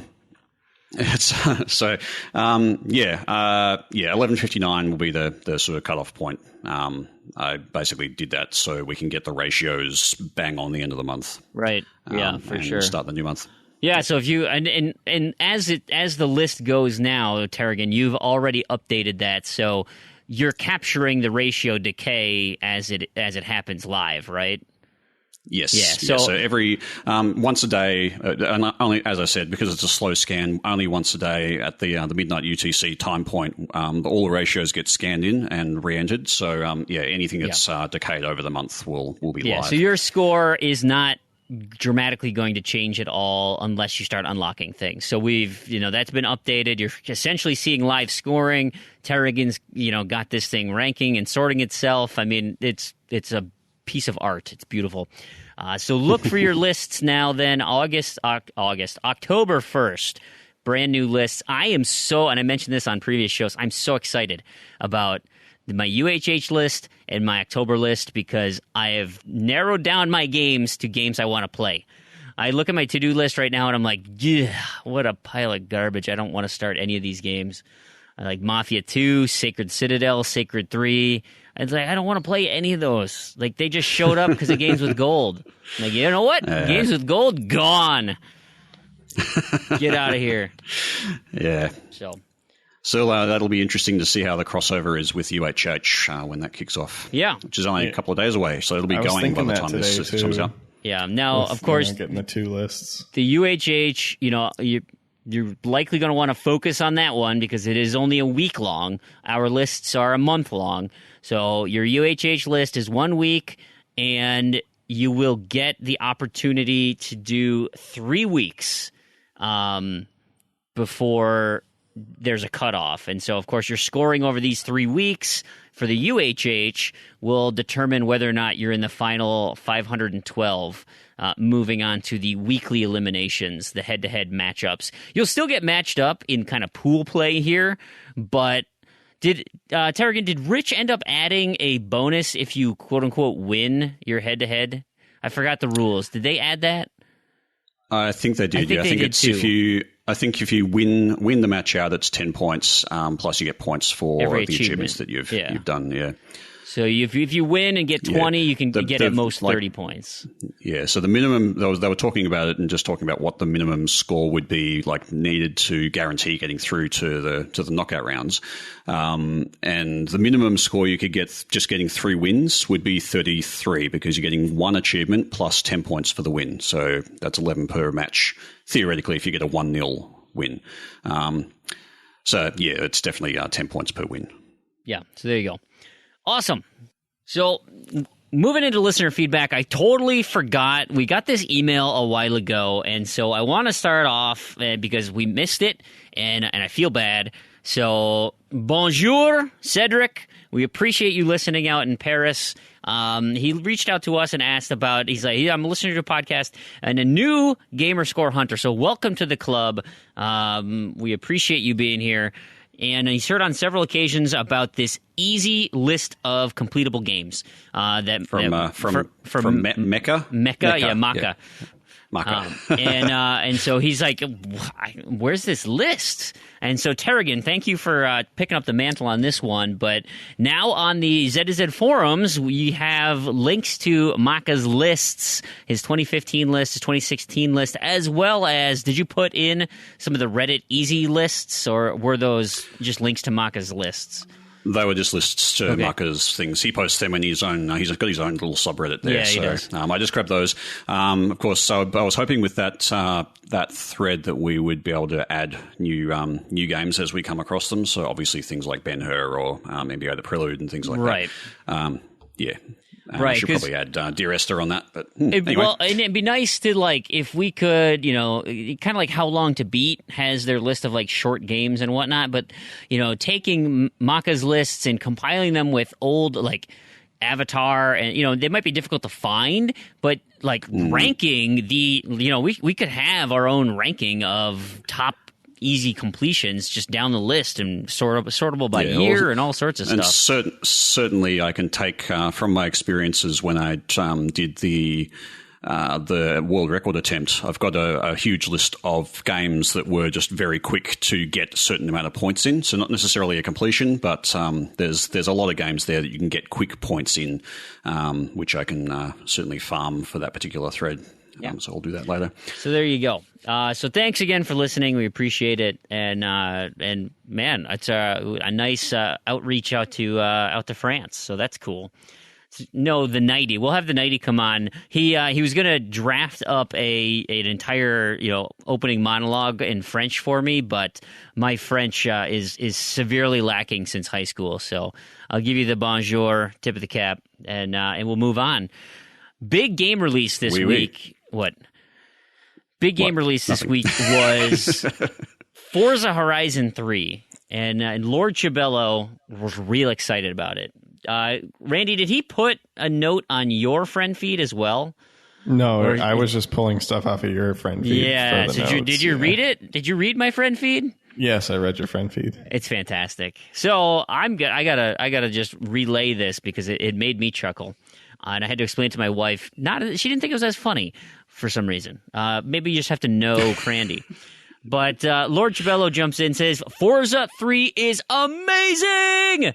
The Play Anywhere feature rules if you have a PC that can handle the game. The music is good. There's an annoying PR voice guy. That thing's gone. And he wants to know our thoughts on the game. So let's start there. Have any of you guys played the demo or have the game? Because you know my thoughts on racing games. I have not, but I will qualify that in that it's been the first pure racing game that I have actually been very interested in picking up, simply because I don't know if you listened to it, Fream, but there was an interview with one of the developers or the lead developer of the game on the True Achievements podcast a couple of episodes ago. I don't think I'm there yet. Yeah, it was a really interesting listen. And just some of the mechanics and some of the work they've done on the game just made it sound really good. And it's also been getting killer reviews. Oh my god, it's been universally praised pretty much. Did you see Aaron Greenberg tweeted out a picture of I don't remember who internally is like the Playground, the developer Playground representative within Microsoft, and he went and put all of the Metacritic reviews covering Aaron Greenberg's door. And I mean, they're all just glowingly positive, but they essentially blocked his door. Yeah, I saw that, and so it's been getting a lot of great reviews, and a lot of people who I sort of respect their opinions on these sort of things have been saying really good things about it. So it's actually been the first kind of racing game I've been thinking about picking up, and I haven't really been much into racing games for quite some time. So that's saying something, I think. Yeah, and I mean, this is the style of game I like, the arcade racer. So I mean, yeah, I could probably you could probably twist my arm to play it. But I mean, I have in the past enjoyed the full-on sim-style racing games as well, but it gets very technical and very you have to be really exacting. Whereas with arcadey, it's a bit more fun. You can just throw the car around and it's just more less serious fun. If that oxymoron makes any sense, but. What about you, Prue? Prue, do you dig on racing games?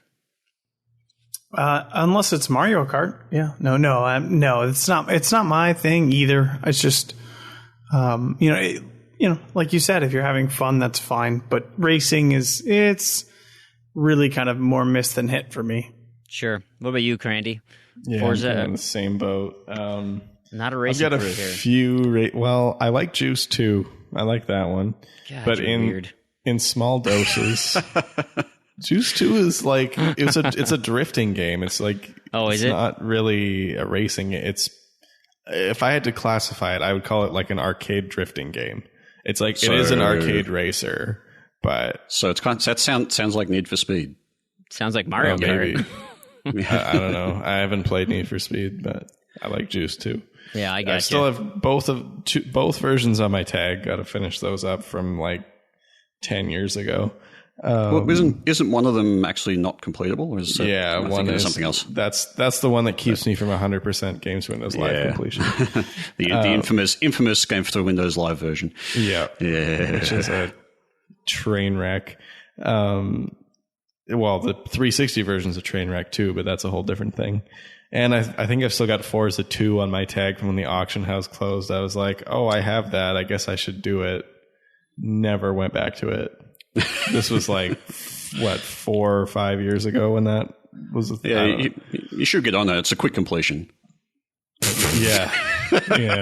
See, that's the other thing is the ratios aren't there and the completion times are huge, and I'm not really that into racers. So, I mean, I don't dislike them, but it's not something that I could just spend long hours playing at once. So I also have the original Forza Horizon, and I did buy the season pass for, so I'll probably play that one too, but I know that one's not super bad in terms of completion time. So gotcha. Well, our community... That'll keep me busy for years. Our community loves it. And so MDH Stan says, it is brilliant, but I'm taking a break after playing the entire day. I've got the claw hand right now, which is miserable. I've had that before, too. Yeah, I get that from Elite all the time. Yeah. Actually, it's just, I get that from Juiced. When I'm playing Juiced, I hold the controller like all over the controller really tight, and then because you're like tapping gas and brake and everything to drift because it's drifting, so you're really like tapping everything. You know what game really gave me the claw was Chariot. I didn't play Chariot. I don't know. Yep.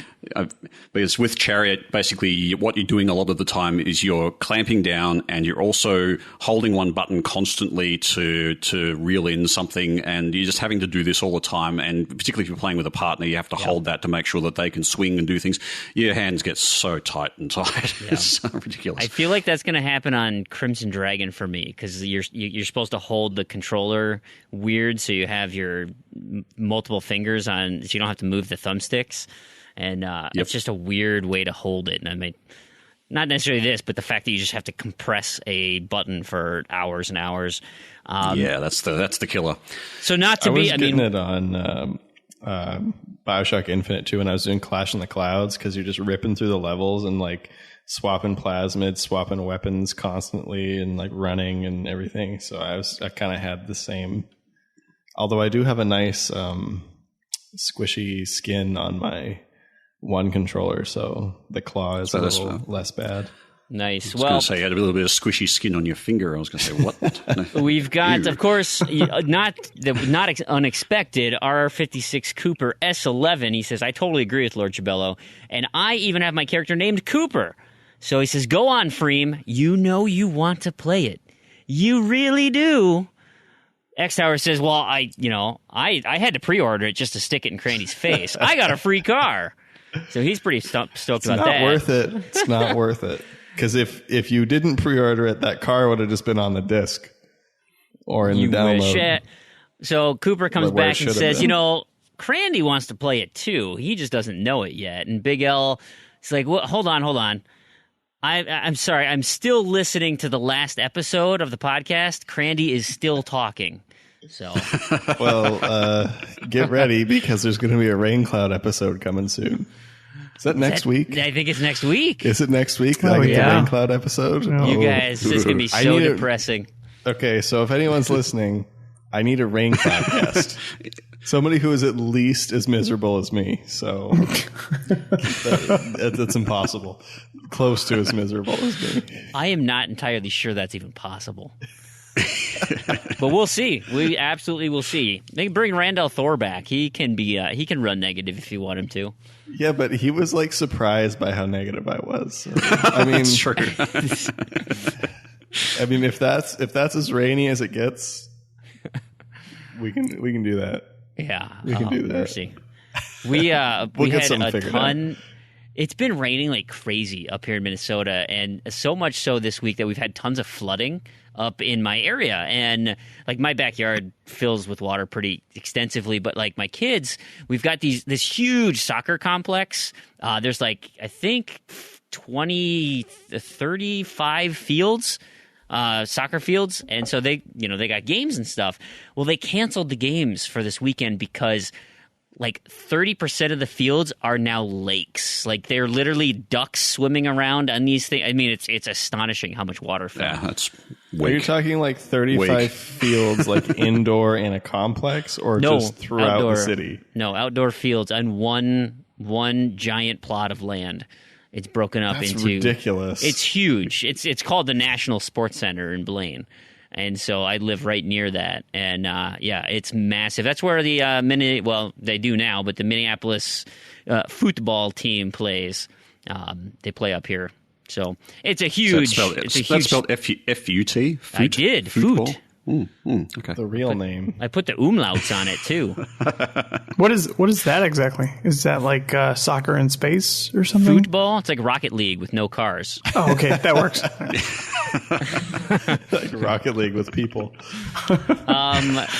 This question, I'm still mulling it over in my head. But McLovin Legend reached out to me on Twitter after I asked him what's going on. He says, "All right, listen, guys. Here's the scenario. You have unlimited money and only one job, and that job is to troll the entire games industry. What do you do? Anything goes."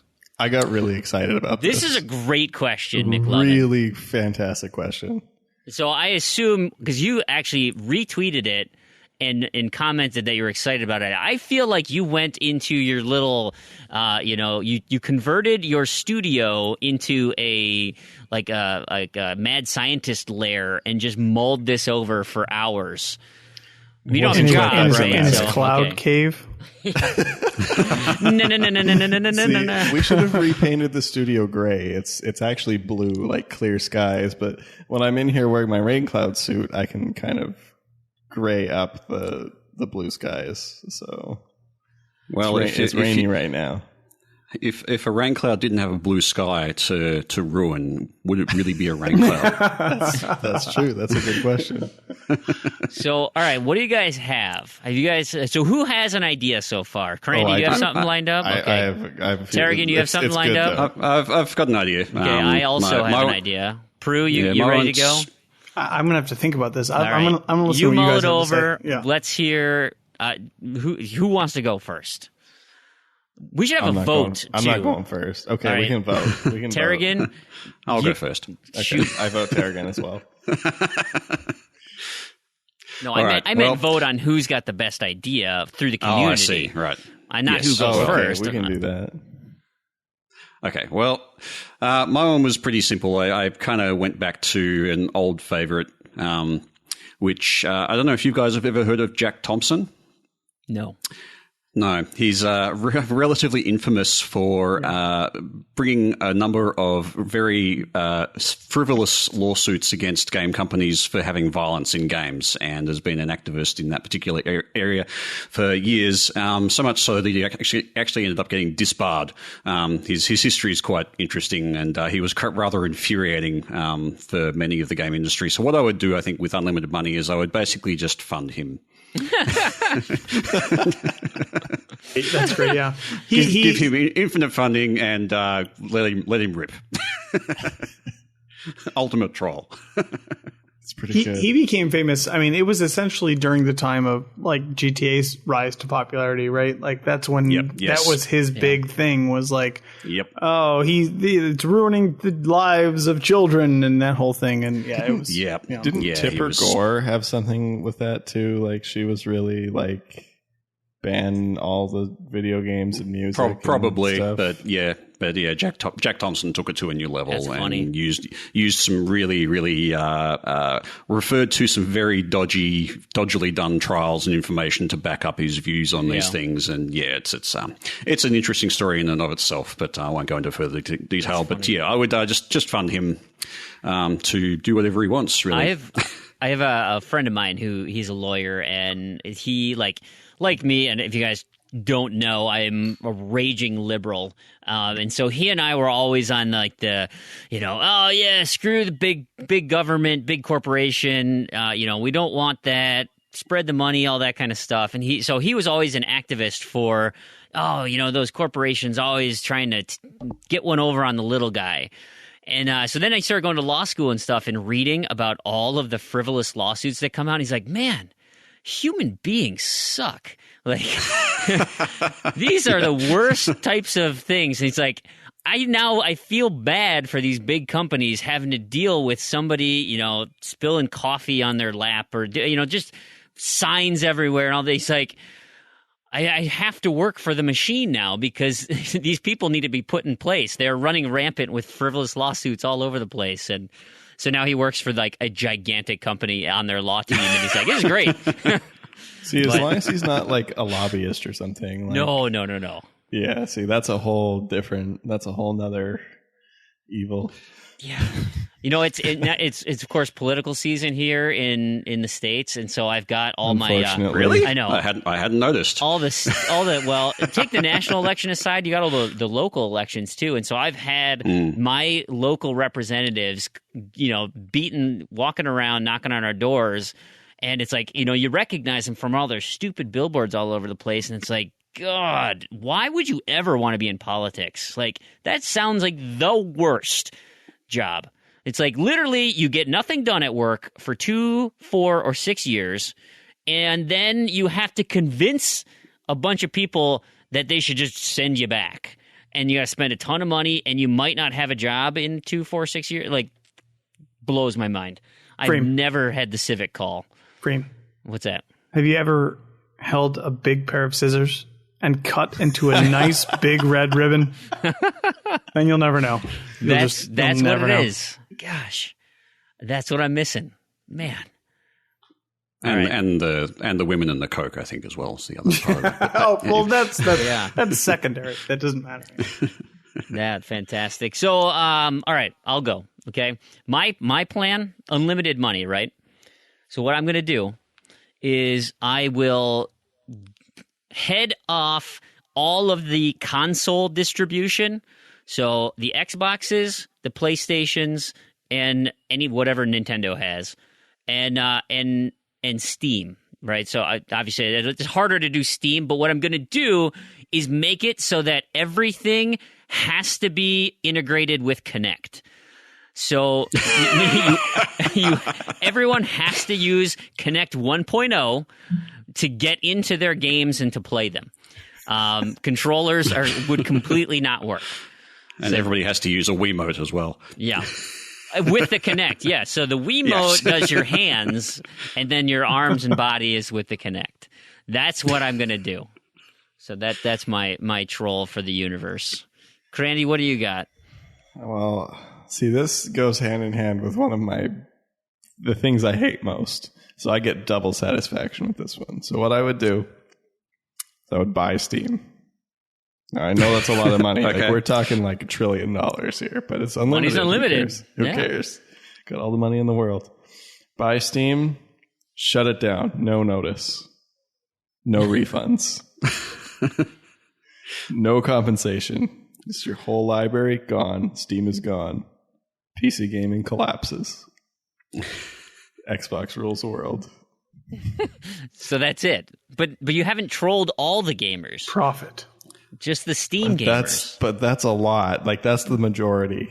I mean, that's a nice chunk. We're talking majority. Well, I mean, I could do it with, I could buy Microsoft and Sony and Nintendo. I hate Nintendo too. I mean, we can shut them down. Nobody would care. Just buy Japan. Yeah, I think Nintendo shut the whole thing down. You leave Nintendo alone, sir. In fact, just shut Japan down and then shut the internet down, and then you pretty much kill gaming. That's true. You could just buy the internet. Yeah. Money's unlimited. You can do whatever you want. Just lobby it. Yeah, no, Nintendo's shutting Nintendo down. They're doing a great job on their own. Oh, absolutely. They don't need any money or support. They're doing it fine. They need help.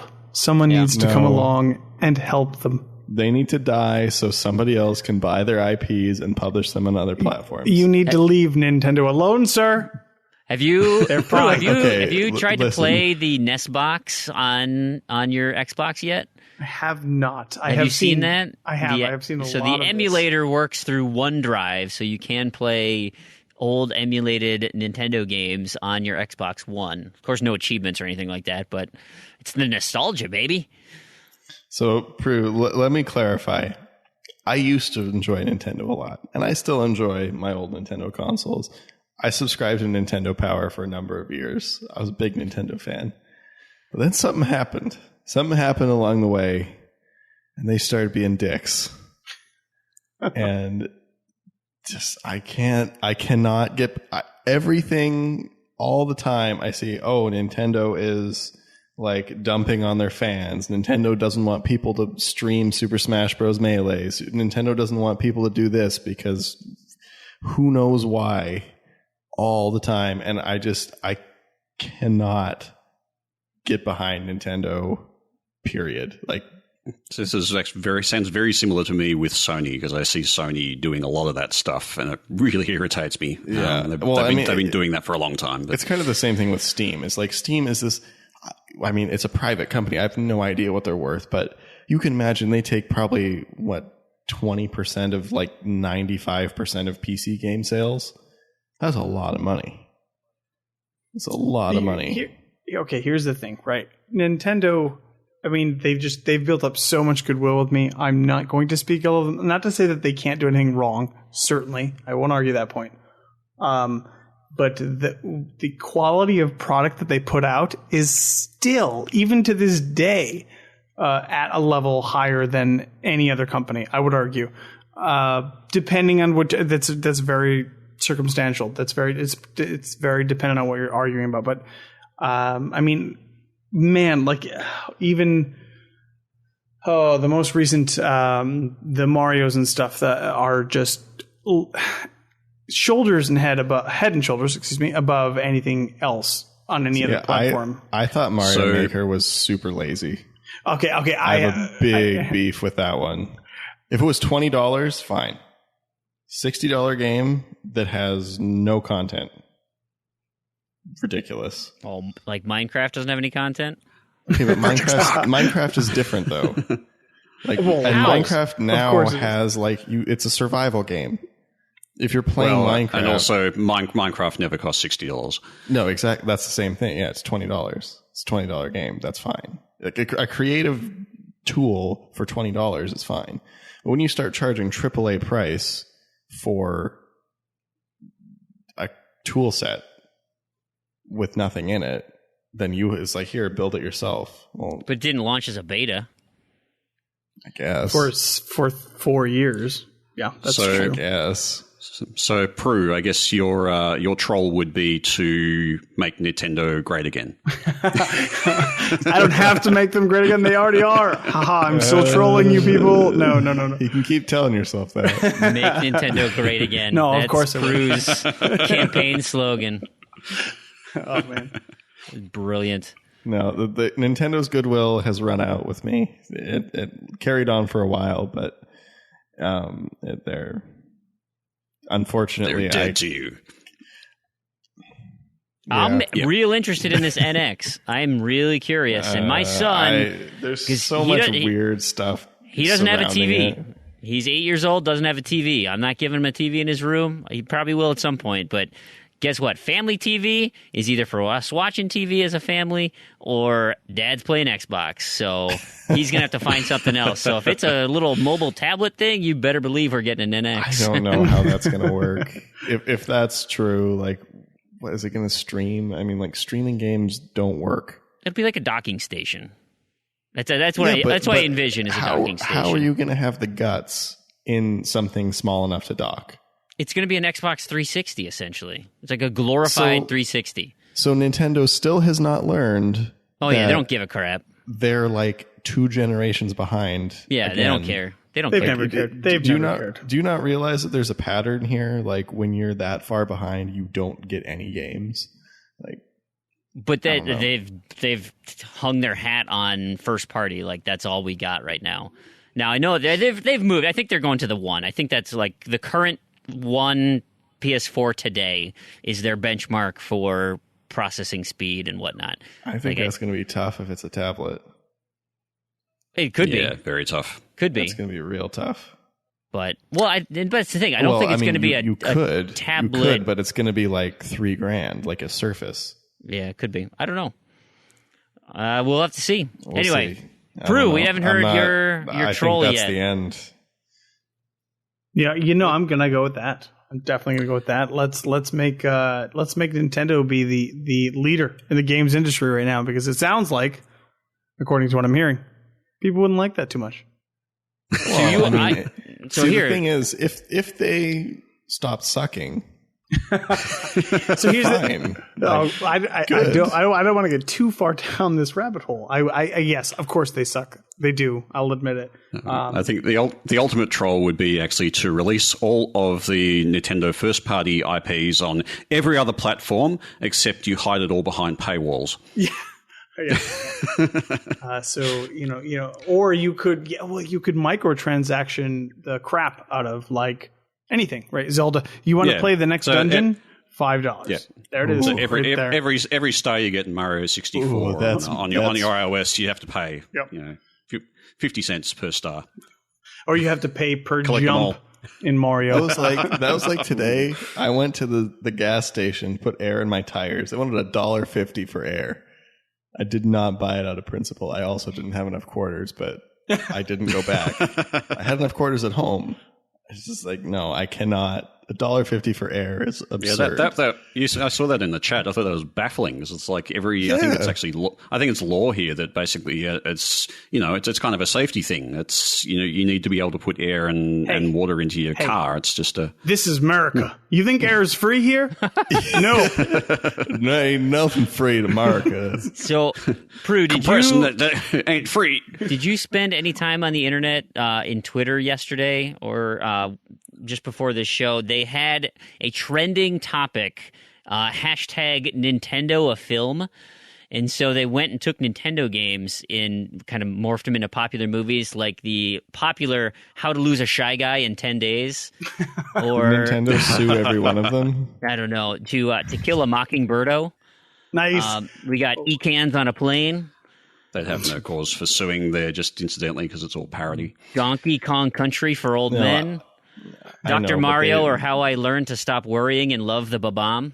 I love all of these titles. That one's awesome. Mad Max Rainbow Road. When a Mega Man Loves a Woman. Hustle and Blow into the Cartridge. And James and the Giant Princess Peach. And this dude, Where's My Mario Kart? And then finally, last one I'll lead on is Two Girls, One Up. Oh, dear. Oh, I like that one. That's a good one. Oh, yeah. So that was fun to read. But, so Nintendo's not dying, Prue. So people still love Nintendo. It's just they just want to die themselves. Nintendo has a very loyal following of people. But I think that it's...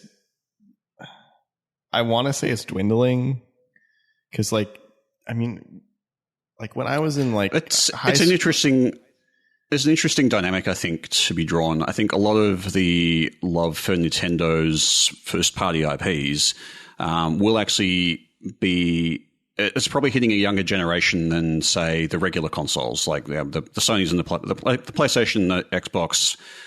seeming to lean towards an older generation, whereas Nintendo's tend to lean towards more the younger generation. And of course, that might be a good play for them because those young people grow up and continue to buy these products. So whether they migrate towards the sort of the so-called more serious consoles, or whether they stick with the next Nintendo is kind of or they just get out of gaming. I mean, that happened to me. Like I had my GameCube and Dreamcast, and then I was like, it was in college, and I was like, well, there's just not really any games that I like, any mature games or interesting games, and so I stopped. And then my friends, decided they want to ruin my marriage and bought me a 360 for a wedding gift, and so that was the beginning of that. And that, well, and look how that turned out. Is those people growing up is what hurts them, because I would have gladly stuck with Nintendo for a long time. But I'm just also thinking a more casual gamer. I mean, we're all pretty hardcore gamers. We're serious gamers, whereas the less serious gamer, the one that will have nostalgia for their childhood sort of loves in those kind of games, are probably more likely to lean back towards what they loved about those things, and that's the market. Well, that maybe Nintendo is playing. Coming from a dad. Like, I know Nintendo products are safe for my kids. Like, I can feel comfortable pretty much buying any Nintendo game. I know now they're getting, there's a couple, but pretty much any of the first-party Nintendo games be like, go nuts, buddy. And, like, this is what I, cut my teeth on, and this is, just some awesome, fun platforming. And they do. Their quality is top-notch. It's just 2 generations late. Like, they make a beautifully polished game. It's just not today's game, right? And here's the thing. Like, I am that person. Like, I literally am excited for this October to play the new Pokemon games. Like, that's me. I would literally give my left or right arm to play Super Mario Galaxy 3 on an Xbox One. That would be that. So I'll just check. You are left-handed? No, I'm actually right-handed. But I was saying, that's why I gave my left one up first, because I don't need that one so much. Right. But I mean, like the quality. I am a Nintendo fan because their quality is so impeccable. It's so amazing. Of course, no. I mean, believe me, I literally bought a Wii U to play Smash Brothers. I love that game so much. I bought one system to play one game. Yeah. See, I've contemplated that so much because great. I really like Smash Bros. And I know the new one is top notch, unlike the last one. But it's just like, man, like the Wii U is like the same price as an Xbox One. I'm like, not anymore. I can't justify that. Now. I mean, it's dropped a little bit, but still, I mean, you're talking like $300 plus to play Smash Bros.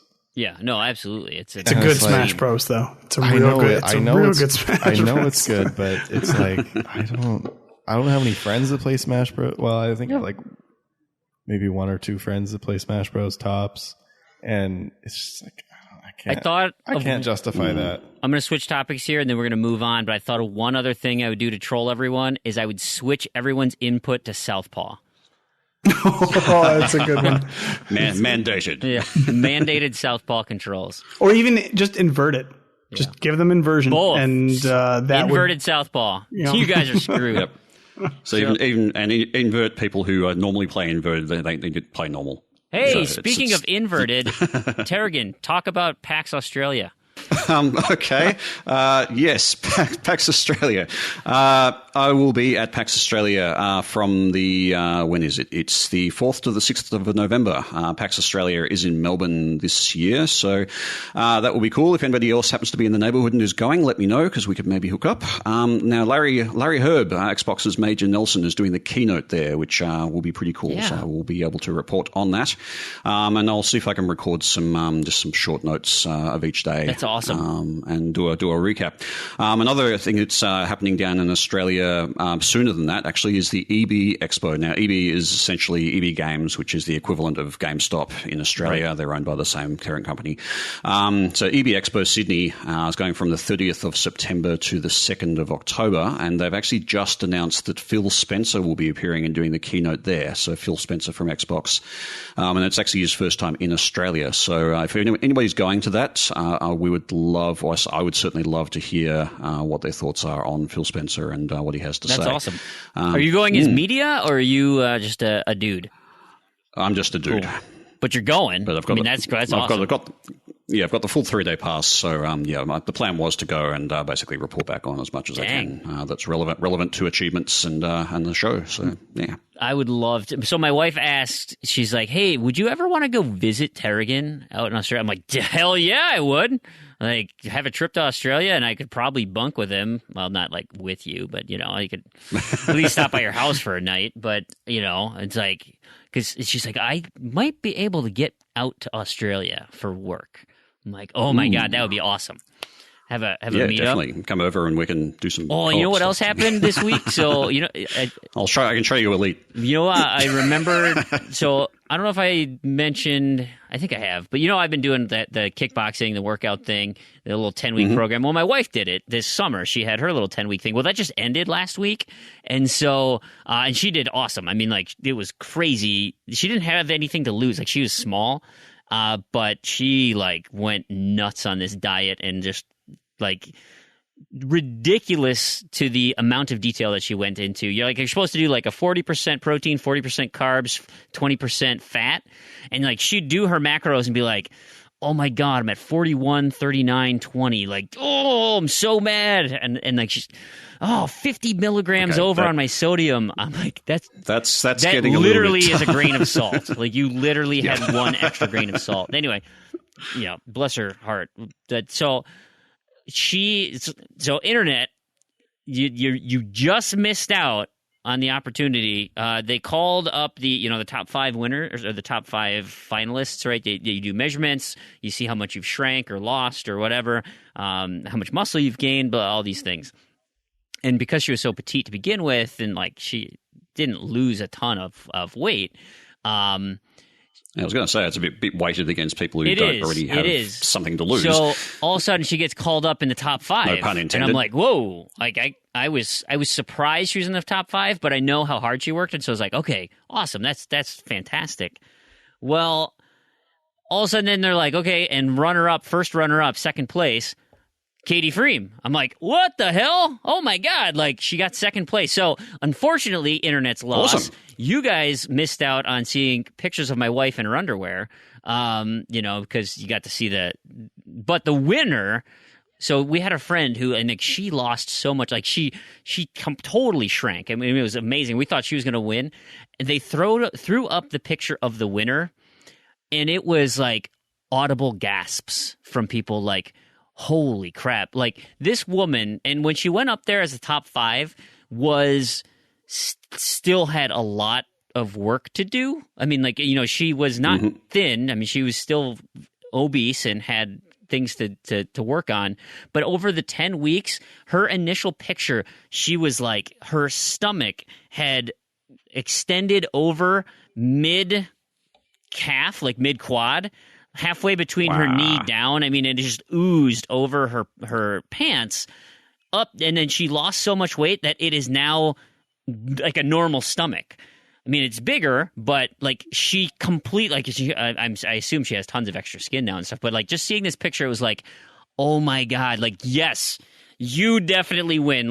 Nobody can compete with that because that is the most amazing transformation I've ever seen. So if those get posted anytime soon, I'll put those up or a link to the site. Anyway. All right, that's not real gaming news. What real gaming news happened this week is it's just kind of dumb, but hey, Games with Gold, right? What do we think of Games with Gold? Of course, this month our new backwards compatible titles: I Am Alive and MX versus ATV Reflex. The Xbox One titles: The Escapists and Mega Baseball Extra Innings. I'm not too happy with this list. I like The Escapist. I think it's clever, but it's not a very approachable game. I Am Alive. I'm happy that that's backwards compatible. That's a positive thing I'll take out of this. Yep. And then there's MX versus ATV Reflex, which I think is a travesty of this program. Yeah, that's not great, particularly as it's had long discontinued achievements in it. So basically, it's for people who care about their completion percentages, they just won't touch it. Yeah. Now, if this ushers in them saying, "And you know what? We're just gonna flip the switch," and they turn it back on, then hallelujah, let's get these old games backwards compatible. Because if you're gonna, because you feel like as a marketplace, there's a spot for this, right? You have your one server that hosts all the ancient crap games, right? You just pull them. Whether or not they could do that and pull from the developers and say, yeah, I mean, I'm sure there's just legal issues all over the place trying to get that sorted out. But could you imagine if there's like one graveyard server out there that could just gobble up all these, I can't imagine they would take up that much bandwidth, right? Because nobody's there. Yeah, I don't think the bandwidth or the server hosting might be the issue, or it might be part of the issue. Who's going to maintain it? But it's maintenance, and just speaking from working in a development team, if you having to go back and look at code from somebody else 6 years ago that somebody else wrote for a system that you no longer work on would be an absolute nightmare. So as much as I sort of would really love things like the PGA Tour 06 servers to come back, I would imagine that would actually be quite a lot of overhead just to get to go and find where that particular server image is, if it even exists anymore, spool it up on something that's equivalent to what the hardware was running at the time, because those systems would have moved on by then, and then getting it all running and making sure it actually works with the upgrades to Xbox Live that have happened in the meantime. It's actually there's a lot of factors to think about there. I don't think it's just quite as simple as just flipping a switch and turning on a server. So yeah, it would be great. Yeah. It would be really awesome if we could. I think there might be some logistical issues which would actually blow out the cost and the cost benefit, particularly for EA with a lot of their older titles. Well, that reminds me of Bethesda with that Skyrim remaster. That's what we just call it, Skymaster. Skymaster. I know they did it as a technical exercise to just make sure it works, but really, Oblivion or Morrowind would be the one you'd want, because those are so old that you haven't played those just recently, and their kind of comeback to that was like, yeah, but they're so old. Like, we'd literally just have to rebuild the game. Like, we might as well be working on Elder Scrolls 6. Well, that's the thing as well. Is a developer isn't just somebody who types numbers and letters into a computer, presses enter, and something works. You've got all of the tool set that goes around that. So you've got tools that are designed to do all of the 3D graphics. You've got tools for the music. You've got tools for how you compress all of that data. You've got tools for how you bundle it all up and put it onto a disk. All of those tools were the latest tools at the time when the game was made. Some of those tools might not even exist anymore. So having to find all of the old tool sets in order to be able to open all of those files, or find equivalent versions now which can open the old files and the old assets and deal with them. There's a lot of overhead, particularly on the older those games get, the harder it will be, particularly for large scale games that are on older systems. My favorite, and IGN says it all the time, but it's the old file save as 1080p.60fps.com, .exe. Come on, right? That's how it works. That's all you do, right? I love it. All right, Terrigan, this one's near and dear to your heart. Why don't you take the news home with this final piece? Yeah, this one is basically because I've been a big fan of the Batman Arkham series. I'm not so much a fan of the Arkham VR sort of adventure that they've gone on, but the news is that has gone gold, at least with Sony. So Batman Arkham VR will be released soon, and that is absolutely the final game in the Arkham series for anybody who's a fan of that particular storyline. So I'm hoping that it will eventually come over to the Xbox One or probably Scorpio when and if that releases with some kind of VR. Sure. But I guess I'm not really chomping at the bit for this one. But my question to you would be, what do you want Rocksteady to work on next? Well, I don't know. I mean, there's been rumors they might tackle Superman. A Superman game, right? Is that Prue? Yeah, is that what you're feeling? I don't think so. There's never been a good Superman game. Superman I don't think there sucks. ever will be. Whoa. Yeah, you heard me, Prue. Let's cut the podcast here. Here's the thing. Hey, I've got no problem with Superman. I actually like Superman as a character, and the way that he's written in comics is actually really well done, given that, he's essentially an invulnerable being, and how do you cause calamities for an invulnerable being? You have to be quite inventive to do that. So I don't mind him in modern comics. Like, old comics are dumb. No. Hang on. Sure. Here. Listen. Whoa. We are going way ahead of ourselves here. If Rocksteady, who are an amazing developer, can do what they did with Batman, who is a subpar character, they could do the same thing with with somebody who is actually interesting and maybe have some. No, I tease the Batman fans. I like Batman just fine. Batman is cool. I love the Batman series. I love the Arkham series. It's amazing. I love to play it. Yeah. It's one of my favorite series on the 360 and now on the One, I guess, as well. But I would love to see their take on a Superman game, because Superman is actually my favorite superhero. I mean, like Superman is like number one and Batman is like maybe 56 or something, like way down there. So I would love to see what they could do with it. I know it would be a huge challenge and a huge task for them. And it's like, we don't have any like... The problem with Superman, I think, is actually designing challenging gameplay. Because of who Superman is and what his abilities are, it kind of makes actually putting him into dangerous situations difficult. Right. It was a lot easier with Batman because he's a dude. He's obviously got some not quite superhuman sort of facilities, like his fighting and all of his gadgets and whatever, but he could be in danger, and there was that constant feeling of danger, and that's why the stealth segments kind of worked, because he had to go and do those things in order to survive. I just don't see that with Superman. It's kind of... Well, no, of course. I mean, you couldn't. There's no correlation between the two. Yeah. But to be fair, the to my knowledge, the most recent good Batman game was on the NES before the Arkham games. I mean, I guess you could maybe argue... I don't even know which games you would argue would be good, but nobody had done Batman right before Rocksteady came in and did them. Well, but so nobody did the movies right either. Well, exactly. So nobody, it takes some sort of spark of creativity. It takes some inspiration to do those things right.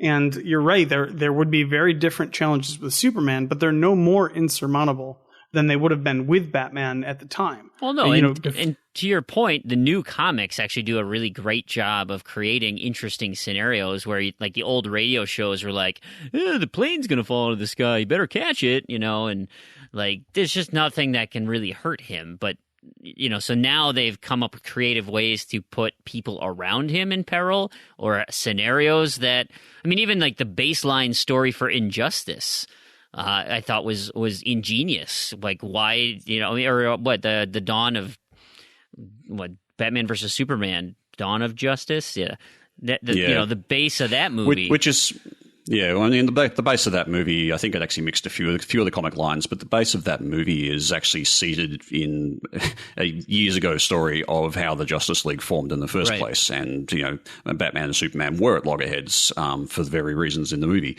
and that was sort of the beginning of the Justice League. I don't think Doomsday was really part of that. Doomsday came later, but they kind of mixed that up into there was so many mishmashes in that. I'm not. Which is fine. I actually, to be honest, I saw the movie recently, and I didn't actually think it was that bad. I just took it as it's a superhero movie, and and even the things that they kind of got wrong weren't really that awful when we get right down to it. But anyway, that's another story. I would actually prefer to see, just getting back to the original question, I would actually just prefer to see Rocksteady do something that's not written in comics. I think they can tackle something else. Maybe I think if they went to another comic character, they would probably suffer a bit of burnout. So they've kind of done their thing really well. They could do whatever they want now, and it doesn't have to be a sort of a comic superhero. Yeah, kind of I kind of story. like in the essence of like a final fight, like where you take just the baseline story, kidnapped daughter, dude has to go save it, kind of Double Dragon type thing, whatever. But just kind of that type of brawler, but we're just like a dude. Oh, well, hell, Sleeping Dogs kind of thing, right?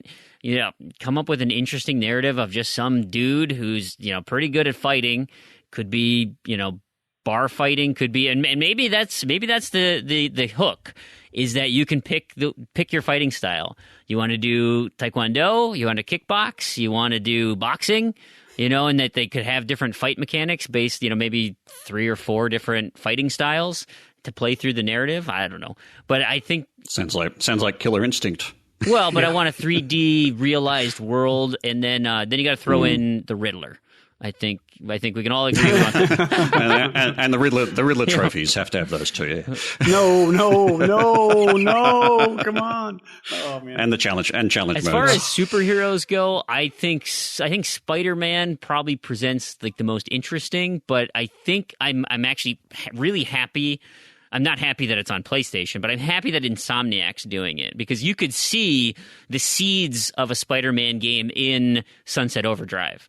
And so you're like, and then you can see that extension being like, oh, okay. Yeah, I could see you guys doing some really cool stuff with that.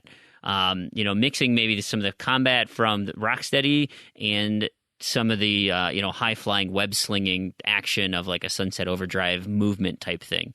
I think Insomniac's going to do a great job there. So other than that, like my favorite superhero, and like I feel when I was a little kid, my favorite was always Gambit. But now I actually had a thing. I had quite a soft spot for Gambit. Actually, now that I'm older, I'm like, he's kind of a douche. Like, I'm not really a fan. kind of, yeah. But so I've gravitated towards Psylocke, but now I'm unfortunate that it's Olivia Munn in that movie, because like that's not the Psylocke that I like. I just like the idea of some like awesome kunoichi, female ninja with psychic blades and telekinesis. I'm like, that's like the mix of my favorite superpowers. Telekinesis. You'd probably like if you like sort of the slightly darker style of comic as well, you probably want to get into some of the older Uncanny X-Force stuff, which has Psylocke.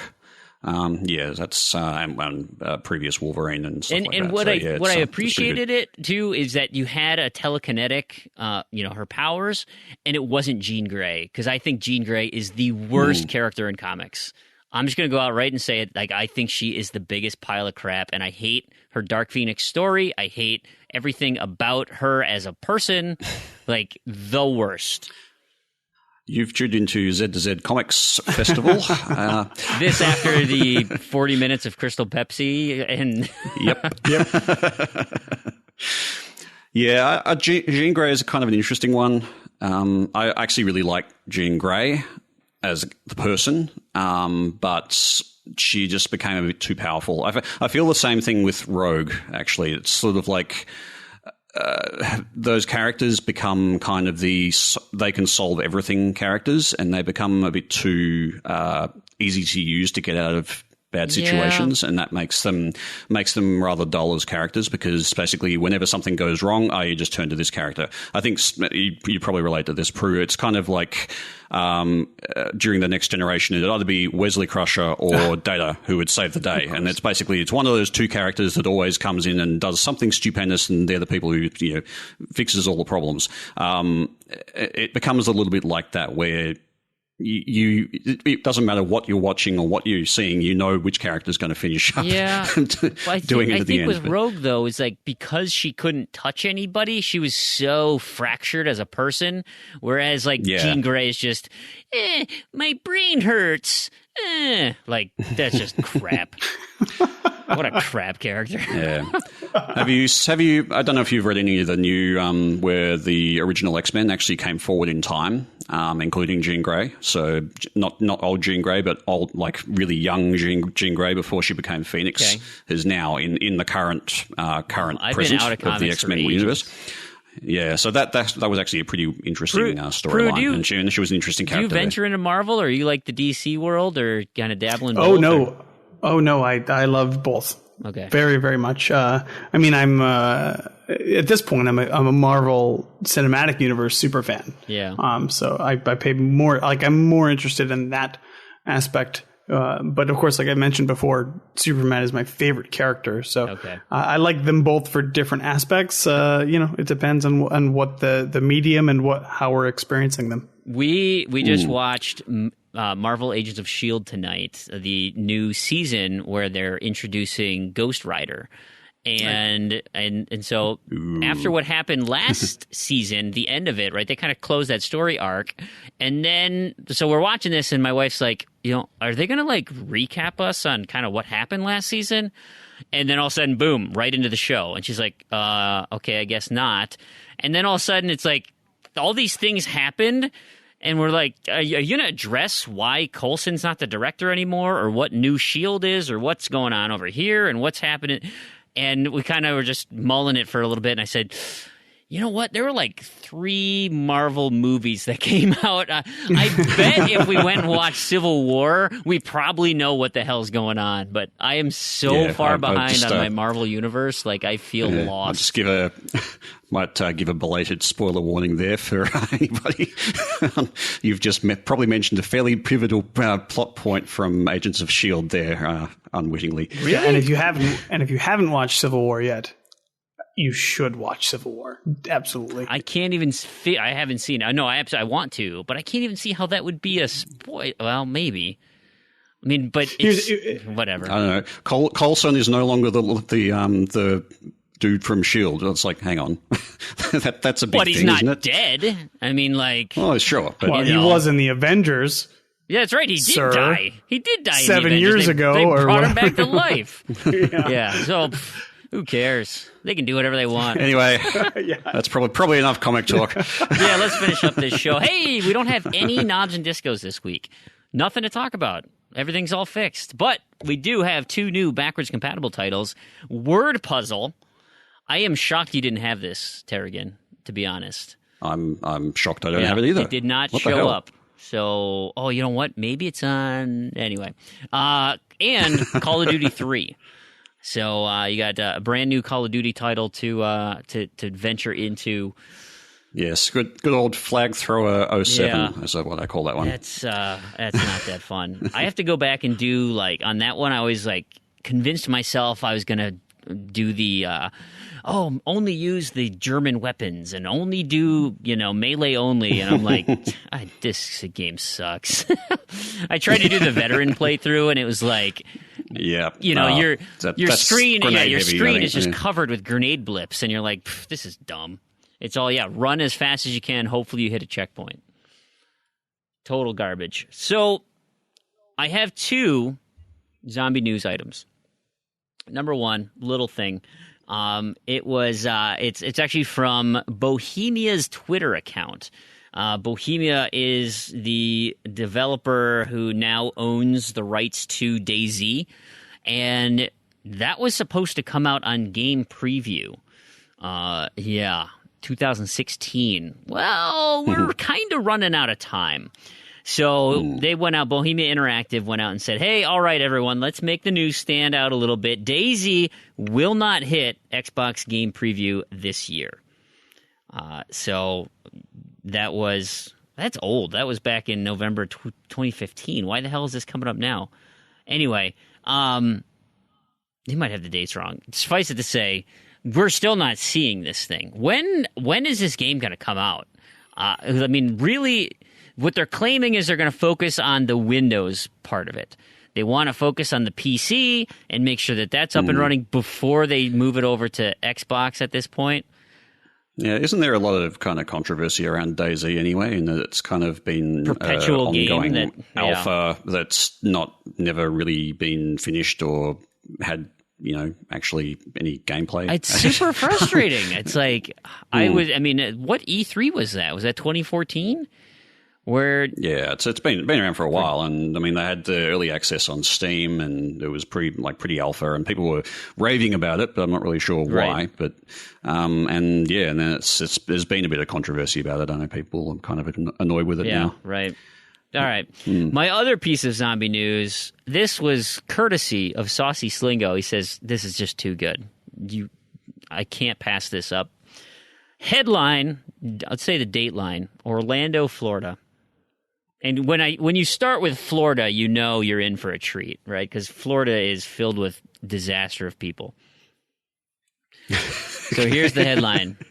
just to generalize. Just a bit throwing there. that out there. Okay. Listen to Major Nelson. He'll agree with me. Headline: Naked man breaks into home, bites resident, then dies. I mean, I saw that before, and I was just like, "What?" Yeah, that's a Florida headline in a nutshell, for sure. An Ocala man died Saturday after allegedly breaking into a home while he was naked and biting a woman. James Raines, 40 years old, is accused of breaking into a home, and he then allegedly attacked 2 women and a man inside the house. They stated that he was out of control, and they also believed he was under the influence of drugs or alcohol. My addition, or he was a zombie. They defended themselves, and they were able to hold this dude down. And then when the deputies got there, they took him to the hospital, and he died. No word if he came back from the dead to bite more people. That is left out of this article. But yeah, this human being went around and started eating people. So there you go, guys. Zombie news. It exists. Well, if we know the zombie outbreak starts to happen, it'll be in Florida. Somebody else. This is not the first story of somebody in Florida biting another human being in a what they're claiming, big government's claiming, is drug-fueled rage. I'm seeing through. These are the first news stories, guys. I watched World War Z. I know what happened. Need to get Frank West on the case. He's covered wars. He has. So that's about it for the show. Tarragon, it was... well, we need to cover Shovelware Cemetery first. Well, that'll be... Oh, yeah, I didn't intro that. No. Squeeze that in somewhere. How about right here? like right here. Okay.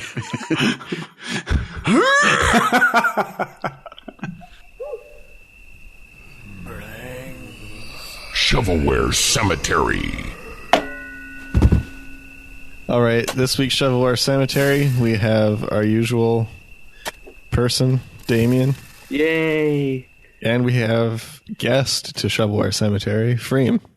I thought you were going to say Brielle. Not usual we person. We have Brielle, too. Abnormal person? Where are you going with that? I guess so. This is the rain zone. There's no positivity. Yeah. Oh, I got some positivity. You couldn't leave me out of a game that has some semblance of zombies in it. So yeah, that's true. But we'll get to that later. We'll get to that. All right.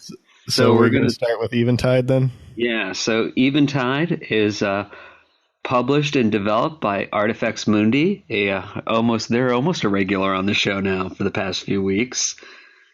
So they've just been punching these things out like constantly. Well, I mean, they're not terribly difficult to make, I would assume, because they follow a very similar formula. Yeah. In their defense, they're just now porting them to Xbox One. Yeah. So these have been out on PC, much in the same vein. Adventure point and click, released to Xbox One September 23rd. Xbox Live store price $9.99. Which is, again, I think, spot on. I think it's fair as well. Yeah. For what it is, that is perfect. Yeah. I will say what I enjoyed about, after having gone through a few of these, and okay, yes, there's the story. I don't like to ruin the story for those playing through on it, but in that same kind of vein of, there's a story that moves you along through doing the activities.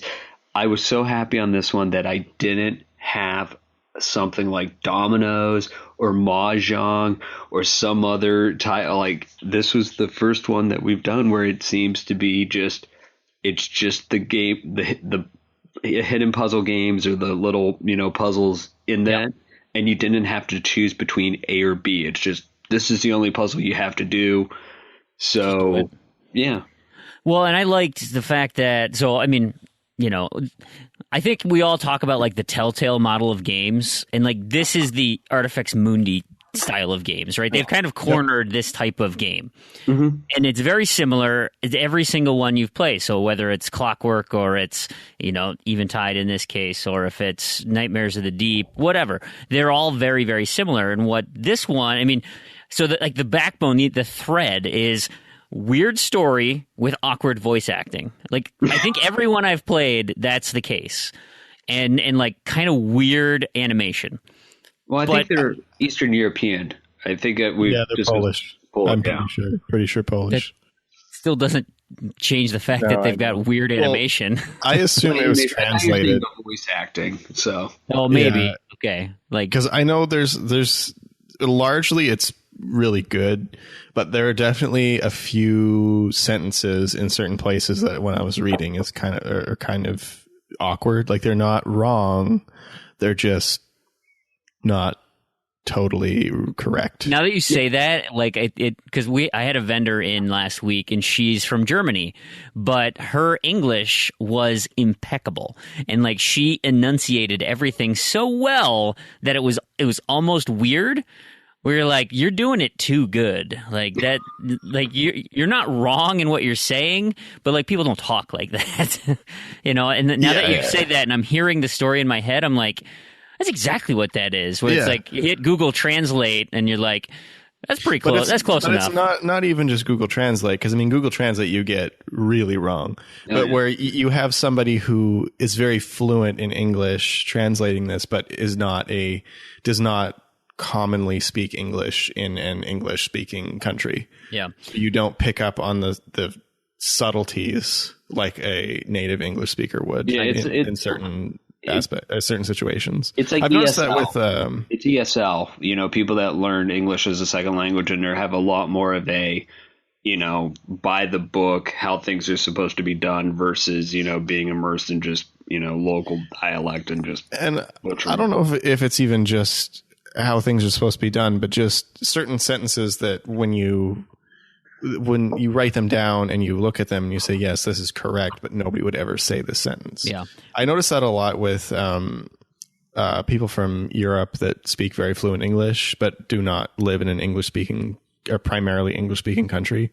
Is, you would never be able to tell, like no accent, no anything, or very little, but just once in a while there's a sentence that is just off. Yeah, it's not wrong. It's not incorrect, but I don't want to come off as like I don't like it either. Like it doesn't bother me at all because I'm here for the puzzles. Like that's what I want. I think the only time it bothers me is when there's certain you'll be in that hidden puzzle and you're like, okay, ow, this, that, the other thing. Yeah, no problem. And then you'll have one word in there and you're like, what is that? And then when you finally randomly click on it, you're like, oh. I think I had about 3 of those. Yeah. And I'm totally with you on that. And that's the only place that the language was kind of a hiccup. Yeah. But, I mean, really, it's not an issue. Now, that being said, I'm only an hour and a half in, and I've got 14 out of the 27 achievements. Like, they were popping like crazy. I mean, like they come fast and furious. But and maybe it changed later in the game, but I didn't feel like there were that many of the hidden object puzzles, like the more traditional hidden object puzzles, where there's a list of names at the bottom and you've got to find the stuff. You get way more. There's more at the tail end. Oh yeah, but not a ton. I think at the end, maybe out of that, probably, I would say in the last third of the game, there's 6. Yeah, okay. So I think in total you played 8 to 10 of them.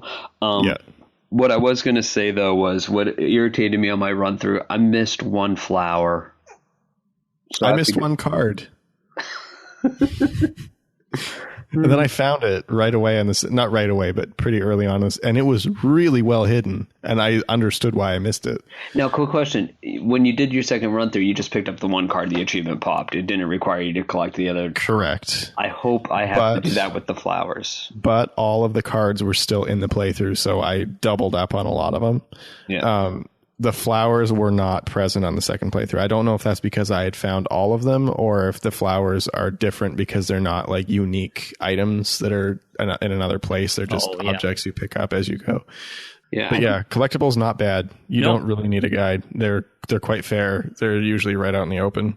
Well, and the nice thing, I think one of my favorite aspects of this so far, and so I've been like through 2 sections of it, is that the room, like the chain of rooms, is smaller, where it's like you're kind of dealing with 4 or 5 rooms that you've got to go between, whereas like I'm just coming off of Enigmatis, and that's like you're at the lake and you got to go all the way to the crypt or whatever, and that's like 7, 8, 10 rooms down, and you're hitting B left, Oh, dude, use the map in that game. You can fast travel in that. Oh yeah, that's what the map's for. Didn't you read the tutorials? Or are you one of those people that you like my son and just like, yeah, I know everything, and then later you're like, oh, there's a tutorial for that. Suffice it to say, I felt it was nice. So you had a smaller, area to concentrate on, and the puzzle, so you kind of knew which puzzles you're working on and which you needed to find to get through it. I quite like the map size, and it stays that way throughout the game. It was very nice. It was enough to be big enough that it's not blatantly obvious what you have to do, but it's not so big that it's just hopeless. Right. Yeah, I will say out of all of the Artifacts Mundi, because I think the one thing, and I mean, again, at the $9.99 price point, it's definitely a fair game. But if you weren't like going like, hey, I want to go buy every single one of these games, right? I liked this one probably more than the others, just in the sense that, like, smaller map, doesn't have that whole, like, oh, you got to do a separate run through to go play Domino's games that are not that fun, or whatever. This one was just, kind of much, not simpler, but more streamlined. Yeah, streamlined, and I just think put together. Like, if you were like to take a look at all the Artifacts Mundi games and go, just give me one that will really get me what this genre and what this company is about. I think this one kind of, and it's also, quite frankly, it's more of the narrative in, the company's background of, talking about their kind of, Slavic folklore, right? Yeah. Right. Being from that area. I think this one, out of all the ones we reviewed, really is like, this is what Artifact Mundi games are about. If you have heard us talk about, if you haven't picked one up and you're like, okay, well, give me one that I should get, that would give me an idea of what these other ones are about, if I really want to do all of them or not. I think this would be a good, this should be the one you should play. Totally agree. And I like the way that you put that too, because the one thing I wrote down as like my con against the game is that, this is the 5th one they've come out with, or 6th? 4th or 5th. I think it's more than that, because there was 2 Nightmares from the Deep. There's this one. There's the Forsaken Bride, Enigmatis. Oh yeah, there's two Grim Tales, right? Yeah. So anyway, like 7 or 8. Suffice it to say, it was like there's been such a row of it. Like my con was it's just more of the same, right? You're just punching out pretty much the same thing with a different story, different coat of paint. But the way you phrased it, Damien, I actually prefer better. Where it's like, what is the essence of this game? What is the essence of Artifacts Mundi? And I think it's Eventide. This Eventide Slavic fable. Like, this is exactly, when I think of this genre, it's presenting it in a way that is clean, it's nice, it's straightforward, at a reasonable price, with, an adequate story and fun puzzles. And I think I said this before, too, is one of the things that I really like about it is it feels like a real point-and-click game. Like, this feels so authentic to the point-and-click genre, that the kind of the art style, the play style, just kind of everything about it just really feels like an old point and click game. Yeah. In a good way. No, not in a bad way. And I really do like that about it. Agreed. And the same with the last one. I will say though, I think the what was the last one? Nightmares from the Deep, kind of the story initially pulled me in a little more at the beginning. But I still need to finish that one, so I'm not gonna say for sure.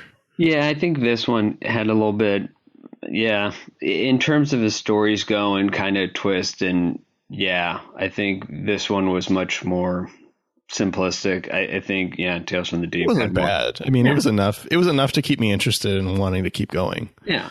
Well, it's relatively short too, so I mean you're not going to lose interest that fast.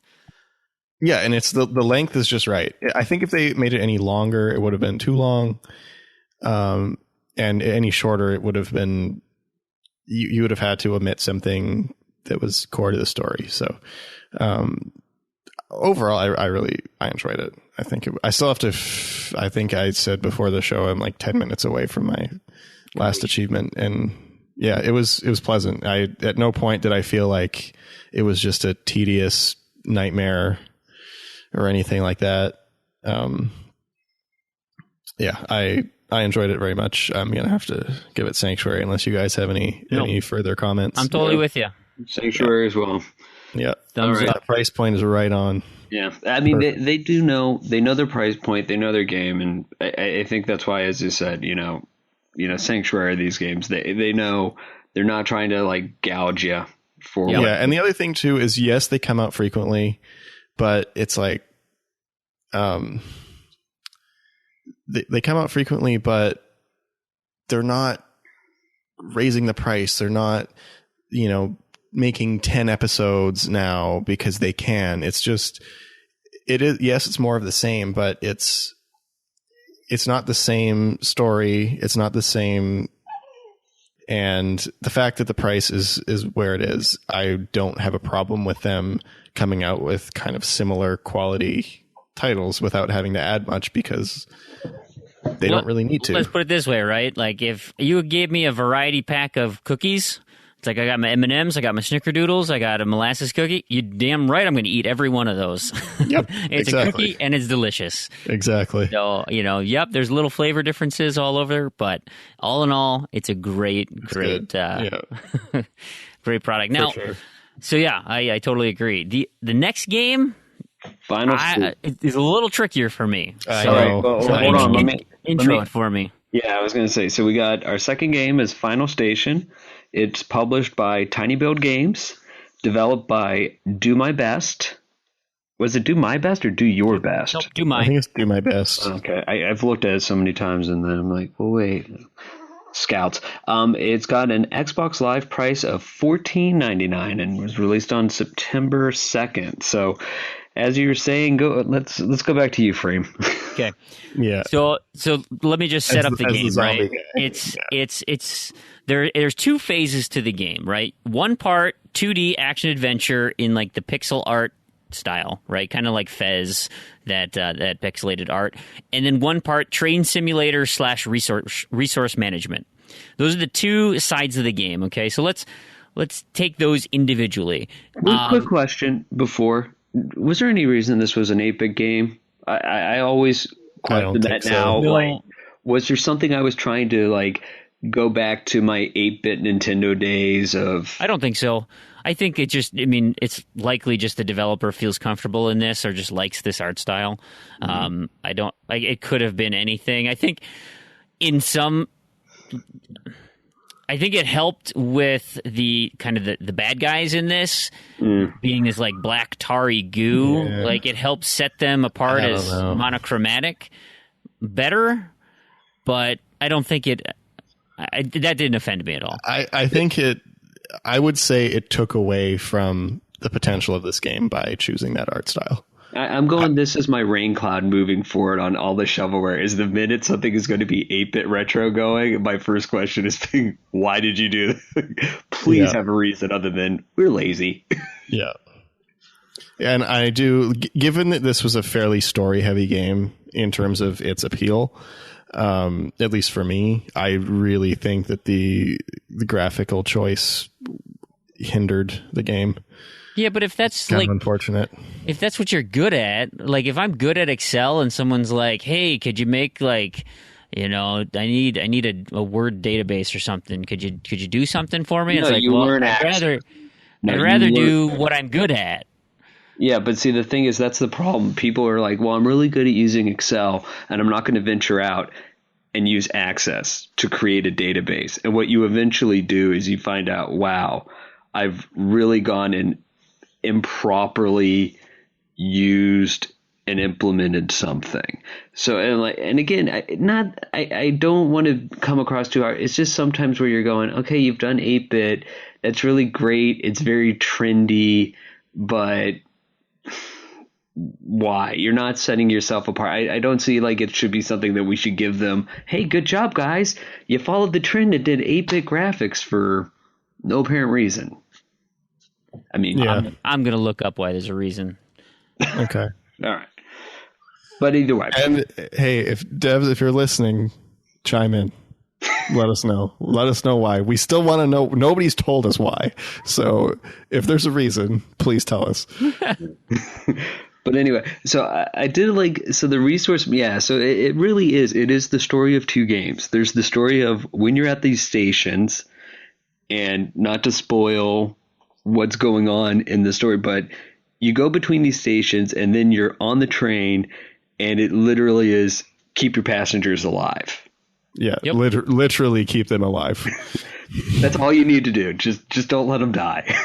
Good. Yeah. The nice thing is, I will say, I am very, very impressed that they allowed for a restart level, even on the train. So you can restart the train if you accidentally. That is a lifesaver, I gotta say.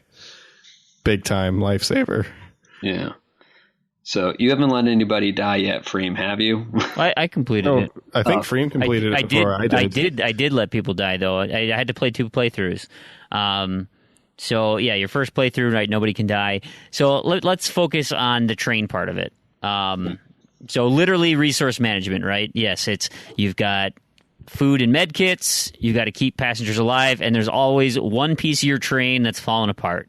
And so you've got to do that or answer the phone or do whatever. And it's just moving your guy back and forth while you're traveling through. There's some interesting things in the background that, it's a cool world that they've presented with some of the background imagery, and then the dialogue between some of the characters is interesting. The problem is you have to manage so much you can't follow it. You can't ever follow it. That Exactly. drives me nuts. It made me, and even if the dialogue was, I don't know, on the bottom of the screen or the speech bubbles coming in from the side, but the fact that you had to be looking in the passenger car to see the dialogue. Right. But if you had someone bleeding out and you had to go get a med kit, you have no idea what they're talking about. Oh, yeah, and when you walked away from them, whatever the bubble said disappeared, and there was no going back to reread. No. And there's no way, and to see the dialogue, you have to have passengers, and if you have passengers, you have to be tending to them constantly. So there's no way to follow what's going on. It was so... And it's got this rich story that you just lose half of because you have to be keeping these people alive. And I think that's one of the things to say where this game did shine, though, is even with the, as we went off for a little bit on the simplicity of the graphics. I mean, the story definitely being thrust into it, which, has its down marks. I mean, the story really, started developing. It's like you have no idea what's going on, but it definitely, as you start playing, it starts getting interesting and it builds along and you're like, oh. And you have no idea what's going on in a good way because you have to, as you play, you get more of it and understand more. Which I think was well executed because you've got, either through narrative bits that you're reading at each of the stations or the pieces of dialogue you can catch or the story beats, at each station where, things happen and you learn about this emergent narrative that's coming. And it really starts to fill in all the little holes of kind of what's going on here and why is everything happening the way it's happening. And it was cool. Like I really like that. And to have the train derail, I did not mean to use that pun, but to derail your ability to just, eat up all that narrative was super frustrating. Yeah, it was. It really was. And to go off on the next thing I found frustrating is can you please give me an instructional of what? Oh, yes. No instructions at all. What did you need instructions for? Okay, hey, I didn't know until I was talking to Randy, I could actually use melee with the shotgun and take out those fast crawler things in one hit. Oh, I didn't know you could do that. Exactly. It took me until the second to last level to figure that out because I figured it out by accident. I also learned by accident. Well, until you got to the guys with the helmets that you had to punch. Yeah. That's when I was like, I wonder if I can kill a dude with my fists. And all of a sudden it's like, oh my God, my ammo problems are solved. Yeah. Oh yeah. No, so you know those little fast darty guys? I do know. Yeah, if you held your shotgun, hold B, to fully charge, you go up and right when that thing gets to you, just melee it, dud in one hit. Nice. Yeah, at no point in the game did I get anywhere near running out of ammo because I meleeed everything. Yeah, my first leg of the trip, I was desperately out of ammo, and it was really a survival thing. And then once you understand that mechanic, which I mean may have actually helped my scenario, where it's like, oh hey, this actually became a lot easier now that I know I can do this versus before where it was like, I don't have any bullets, what am I gonna do? The other thing I'll say too is this game did I felt true to kind of survival game or survival type game in terms of managing there are not a lot of resources to manage, but food is super limited, ammo is super limited, health packs are super limited. Yeah. So you have to be very careful with what you use because if you use too much at one station, well, there's nothing between here. There's not even anything when you get to the major cities. Yeah. Once you hit the major cities, you can buy a few of them, but the shops also have very limited stock. So throughout the whole game, I had tons of money, nothing to spend it on. Yeah. So it's tough in that aspect, but once you figure out what you're doing, it's not like it's hard to manage the resources. I felt like it was a delicate balance of, if you explored the entire station, you typically had enough to get through fairly comfortably.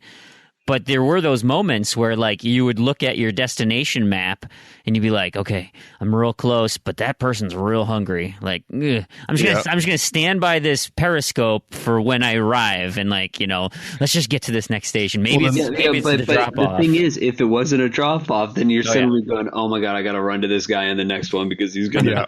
Yeah. I was doing that exact same thing. As I'd get there. And I'd be like, okay, well, this guy's close. I don't really want to use a food if I don't have to, but I don't know if this is where I don't know if this is a drop off, and I don't want to let him die when it goes. And then as I'm trying to manage all these things, the lights go out, and I'm like, oh no, now everybody's losing health. Which it's beautiful that if there's a mistake, and to all you people going for achievements on this, if there's a mistake, you can just restart that little subsection. So that's super nice. Right, you can just die, restart the checkpoint, and you're not. There's no problems there. But however, what Randy said, if you don't have enough resources to actually make it, then you're in trouble. Yeah, there's nothing you can do. You can't, go back to the previous chapter. You can't do it again, and that's where I made my mistake. Is somewhere along the way in my first go, I let a guy die. And I didn't realize it. Because that's the other thing, too, is it doesn't really tell you when people die. What are you talking about? They fall on the ground. Well yeah, but there's no... unless you're looking at your passenger cabin, okay, yeah, you're not going to notice. So the guy must have died right as I pulled into the station, and then I went to the next chapter, and then that was it. So there's no mention of how many people you have on your train currently. There's no mention of, when you're out in the station. So, when you're on your train, obviously you can go count them. But... you can't look around. You don't know how many people are in the station to save. You don't know how many people you've saved. And I guess that's kind of part of the survival thing, but it also was kind of annoying. So let's get into stations a little bit more. I guess we should really kind of give it background. So the game is are you a conductor? What are you, a train operator? Yeah, an engineer. Train engineer, train conductor. Yeah, so you wake up in town. You live in the north part of this country, and you essentially. It's been 106 years since then this comes up on the title screen, since the first visitation. That's what it's called. Okay? And it doesn't tell you what you don't know what that is. You don't know what that means, but things are different, and the way people travel is through these armored trains from point to point, and you've got a very normal looking town that you start in, and when you go to the next station, right, and it's like, oh yeah, here's a train station, and there's a depot, and here's this, and then there's the people waiting on the benches for their train, and then all of a sudden things start to change as you get deeper into the country, and that's where the story starts to emerge. And I don't really want to go any further because I think that's one of the strengths of the story. Yeah. Now that being said, one of my big gripes is the ending. Oh yes, I did not care for the ending. We'll talk about the ending at the end of our thing. We'll go. What was the next thing? Are you going to write a 5-page spoiler cast for this one too? No. I think this can be done. It can be done today. I think we can dance around it enough. But we could have like a mini spoiler cast, like a 5-minute one. Yeah. Suffice it to say, so as you go from station to station, you need to transport things. You need to transport people. You are moving toward kind of the epicenter of this nation as you travel in, and so that's the cities get bigger and bigger as you go. Yep, and at some point you start to have conflict, and so these things, and that's why I mentioned about zombies is there are humanoid creatures, completely black. They look like they're covered in tar. They're not like infected. Would you call them infected? Knowing the story? Yeah, well, I thought based on what it was talking about, they seem... It's like a disease. Yeah, and I felt like it was like almost like they got tarred, right? Like they turned into tar monsters. I think that's what the black is. No. Or you know what? I don't think so. Venom. I think that's probably the best. You mean like an alien symbiote? I don't think so. Yeah. But they didn't. They look like Venom to me. But they couldn't infect each other. They couldn't infect other people. They just killed other people. Maybe only the. Well, there are a few people who are immune to it. Well, they kept referring to it as a disease. You don't give that away. You can't give that away. Well, that's at the end. No, that was at the beginning. That's that was after the first act. In the first act, I mean, you started seeing all the doctors being like, "What? If we can't cure this disease?"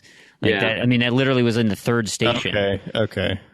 And so now you don't know the nature of the disease, and so I think that's definitely a spoiler. And then that's where you see your first one. I'm not going to say where, because that's a surprise. The one, but you see your first one, and it's kind of spooky. It is weird. There were some really cool elements. Like there's some really neat things that came out of this, and it was like, and even the stations, as you know, they're not. We say stations, but it's a stop. What's funny is so the train comes in and it's forced to stop at these blockers. That's what they're called. It's like a mechanism so that the trains can't go if the route's not clear in front of them. And so they have blockers at every location, and until you get the passcode to unlock the blocker, you can't progress. And so, for the first few, there's nothing. There's no conflict. You're meeting people. You talk to you got to go find the guy because he went into town to get some booze or whatever. And then you get the code and you leave.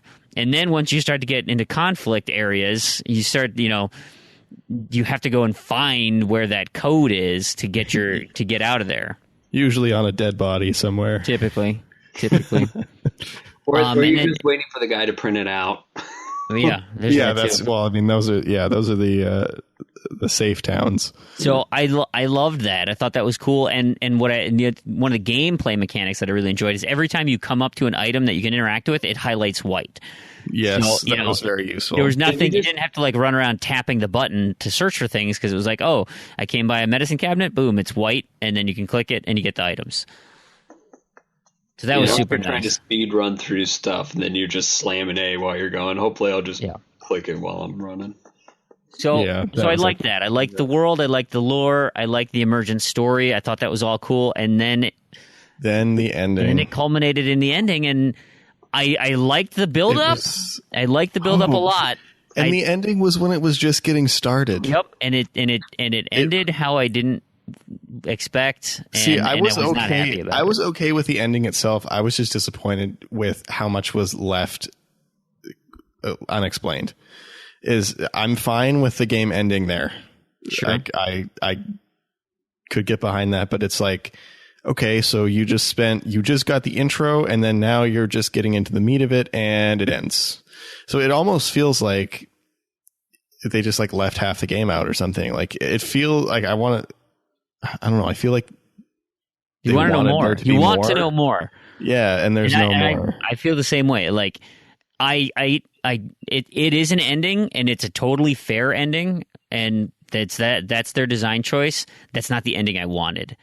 And so that was the way it was building up for me. It was not the ending I wanted. And so like I feel different about the whole experience because of where I thought it was going and the way they chose didn't align. So I was going to say, one of the things I think that's always good about a game is if you get that immersed, and that reminds me of kind of Red Dead Redemption, not to spoil that, but people will argue that after, the time you put into that game and how it ended, that's not what they wanted. I loved how it ended. But the point is you were emotionally invested, which really goes to show that's good storytelling. That's captivating, where you were at first you come in for, as we said, you're thrown in with no tutorial, which is annoying, no idea what's going on in the story, but you get to the end and you're sitting here going, I care about the outcome. It didn't turn out the way I wanted. No, because like the inverse is, the ending happens and you're like, meh, don't care. It reminds me of The Walking Dead Michonne. Oh yeah. The ending ended up this way. Do you want to replay it to get the other ending? No. Yeah.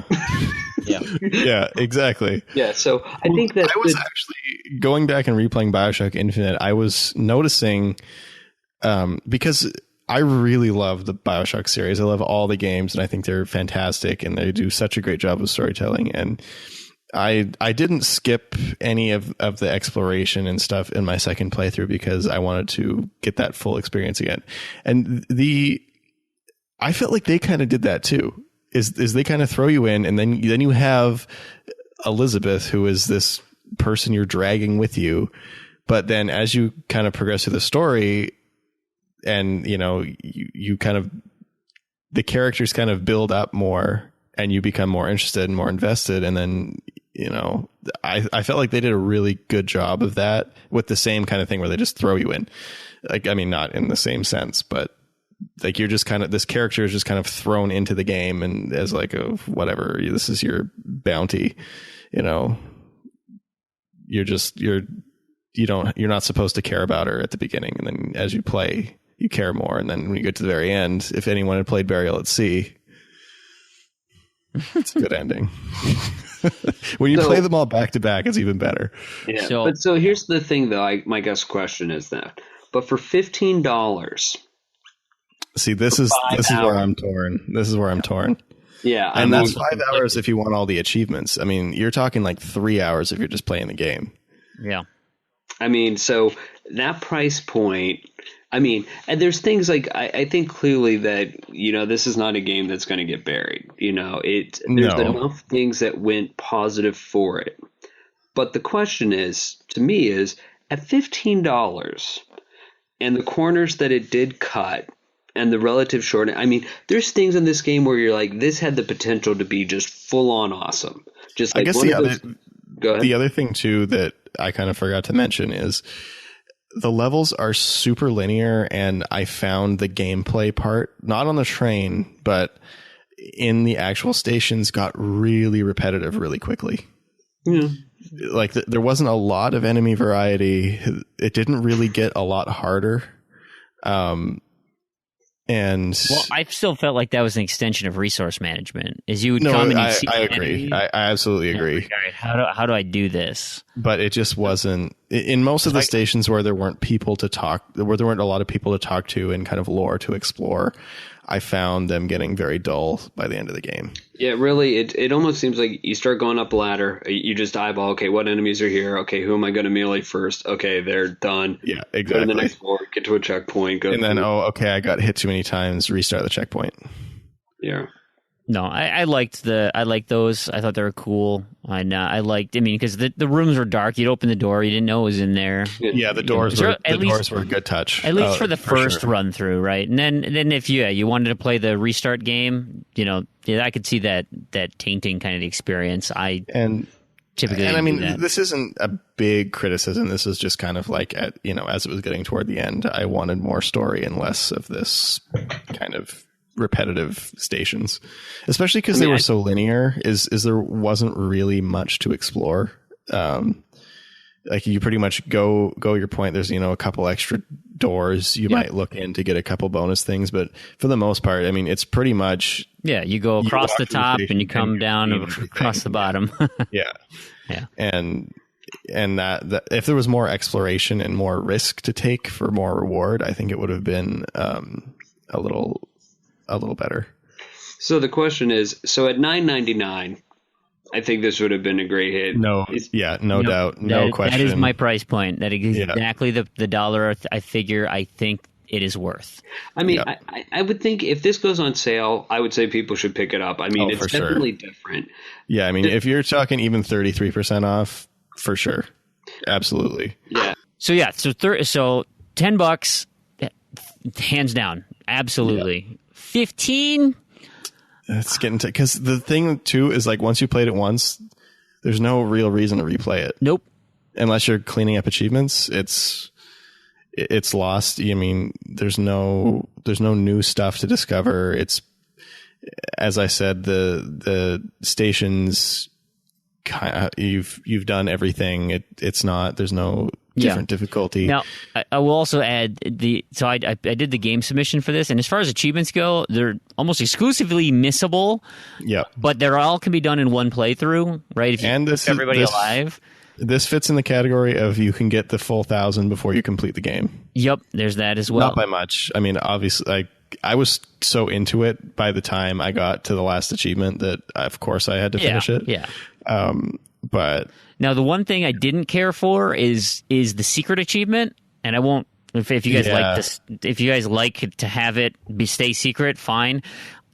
There's no way I would have done that if I hadn't known it was an achievement. I didn't even know that the thing that you had to do in the achievement was even a thing in the game. Well, exactly, right? And that goes again to the graphics kind of taking away from the experience. So I thought was kind of dumb. The other thing, it was like all of them happened naturally except the one where you have to survive one of the stations without a med kit. I had to go back and replay that one because I didn't know going into it. So on my second playthrough, I went through, and thankfully that's at the beginning, toward the beginning. But that's easy enough to you can do the checkpoint trick, right? You just die and restart and that kind of thing. So again, the achievements are easy. So that is in its favor. It's just that one I thought was kind of a dumb achievement. But yeah, I mean, it's easy. That achievement is easy. Super easy. The secret achievement is super easy. But you need to know what it is to do it, I think. And you need to know very specifically where to look because there are not many of these things around. No.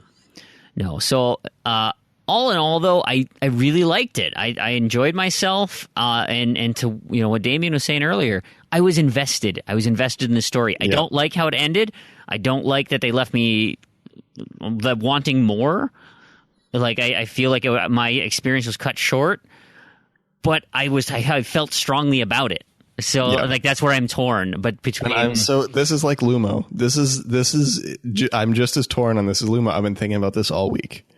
Is what am I going to give it? Yeah, is it so close? It's like I could go either way. Yeah, I mean, to be honest, the fact that it's semi-zombie related, like I would push it to Sanctuary, but it's almost like we just want to have like a memorial urn, maybe, right? like something that's always out. It's not in purgatory, just kind of left to do whatever. And we're not just burying it, obviously. Oh no, it's not. But we don't want it to linger. We want to. She wants to celebrate it as well. We want to celebrate it, but we don't want to, herald its praises and sing from the mountain as a triumph. It has enough criticisms that I can't without hesitating give it Sanctuary. Yeah. So I think we I have a don't mixed know. bag. I'll go Sanctuary, you go Purgatory, and we'll leave it to you. Damien. Well, I was going to say really quickly, I would give it Sanctuary, but with, enough to, you're close to Purgatory, guys. And you got a very angry 7-day-old. All right. She's I think pissed. with that, we will conclude Shovelware Cemetery for the week. Works for me. Thanks for having me on, guys. All right. That was a good You were spot so for proud that. of your you were so proud of your segue earlier, and then you were just like, "Nah, just push it in somewhere, just make it happen." Well, that worked, didn't it? Right? It did. There was. I hope you enjoyed the segment. There you go. So that's the end of the show. I hope you guys enjoyed this show. I made it a point to jack up the energy, so hopefully you guys aren't totally sick of me. But man, I had some fun tonight. And Kerrigan, it was so good having you here and helping me bust Crandy's chops. If you guys didn't hear, It was great to be he on. ditched out halfway through the news. So we'll, man, that was fun. So yeah, and Prue, man, I didn't realize how much we'd get you going on comic books. I still contend that Superman's a terrible character. Don't you say anything about Superman? Just stop. Just stop. Just stop. Nothing bad. So what do you think of Jessica Jones? Just as a complete segue. Oh my there. god, I gotta watch that. That's on Netflix. As a right? character or the show? Both.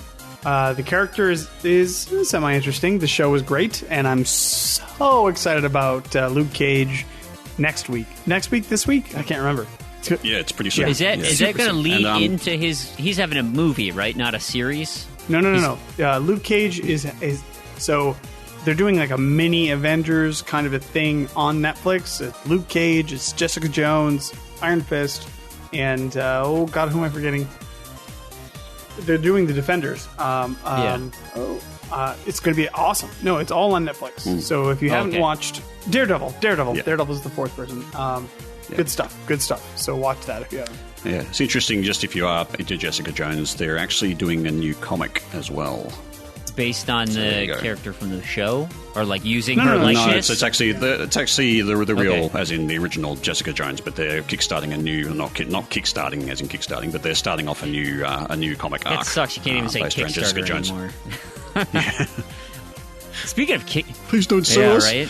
I got a Kickstarter message from the Road Redemption crew saying that they're kind of wrapping up their alpha stuff right now, and they're getting ready to move into beta phase on Road Redemption. They got their story written, they're hiring voice actors, and they've got the multiplayer pretty well established. So, motorcycle combat, here we go. I'm excited. One of these days it's coming to me. I'll get to play it. I've gotten one of my Kickstarters so far. 2 outstanding. Baby steps. Baby steps. Yep. Well, thanks again, everybody, for listening. Or even baby kicks. There you even. go. If you enjoyed the program and want to help us out, one of the best free ways to do it is through leaving a review on a podcast app, iTunes, Google Play, wherever. It's an awesome free way to support the show, let other people know about it. Stitcher, iHeartRadio, we're on now as well. Man. Yeah, we're all over the place. All over the place, like the zombie plague. We're infesting everywhere. So that's... Especially Florida. Especially Florida. So that's super helpful. Also, you can visit our website, z2z.com. We've got all our show notes, credits there. That host the show. It's a great resource for what we talked about. The other best resource are forums, discourse.z2z.com. Man, that's where you want to go for all the contests and all the fun goings-on in the community. You can also link from there to our Discord home, where we love to spend our time chatting about random crap. Games, of course, are on the list. But you get stuff like cars, you get stuff like superhero movies, you get stuff like Crystal Pepsi. And if Crandy's there, go ahead and poke him for fun. Everyone enjoys doing that. If you don't want the... Just don't say Big L 3 times. Yeah, right, he'll show up. Yep. And don't say Fream hole, man. You guys are...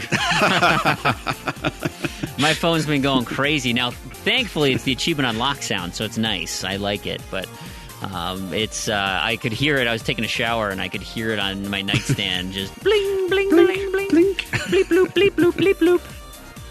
I only had a Windows phone. I also get those notifications if you contact us on Twitter at ZZZEDTOZED.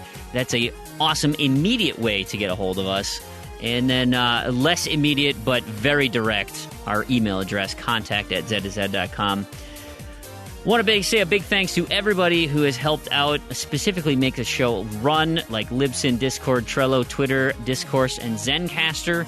We appreciate all the tools that you've provided to make this show possible.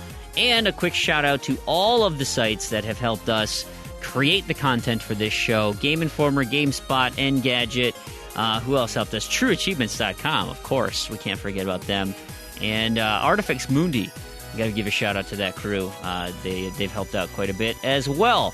Last but not least, we cannot forget about Microsoft and their amazing Xbox console, and how Prue is going to save Nintendo. Maybe we can thank them at some point. So, on behalf of Brandon, Prue, Terrigan, Crandy, Damien, we got a whole ton of people on the show. Thank you so much for listening. And to all of you achievement hunters and Gamerscore junkies out there, we'll catch you next episode.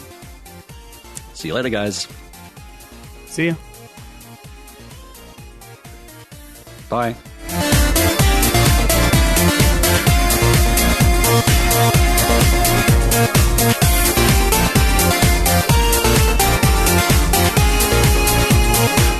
Okay. Now do you hear me? I can hear you. I can hear you. Fream, can you hear Randy? Well, he's not talking right now. Well, I was. Yep, there How you about go. now? And no. Okay. What? You muted or something? Tell Randy to run his computer through his BlackBerry. I just set my name there, just so you. He might have more success with old technology. Man, I can badmouth him, and he doesn't know what I'm saying. This is great. That's true. That's true. What?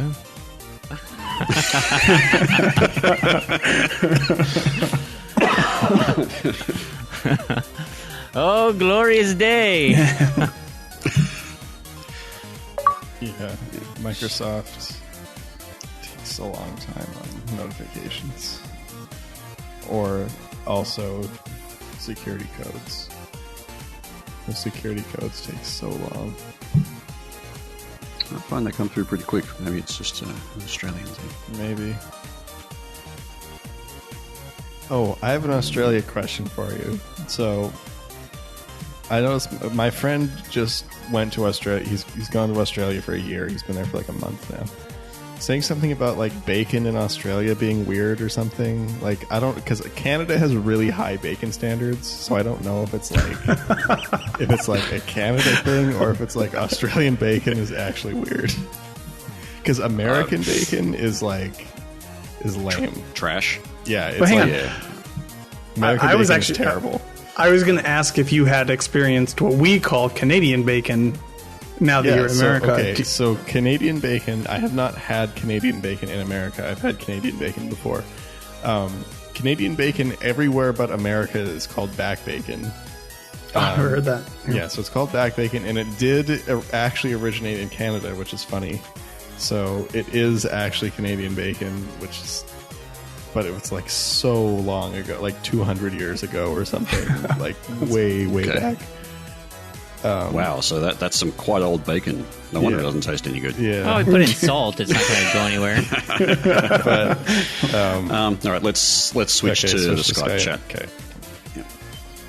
Yeah, but then Randy can hear me again. Womp womp.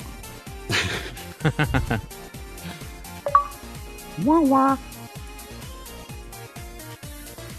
Wah wah wah wah wah. Wah wah wah wah. Hi. God, I haven't been on Skype since a long time ago, I think. Yeah, I use Skype all the time. Like, I forgot. How do you get chat back up?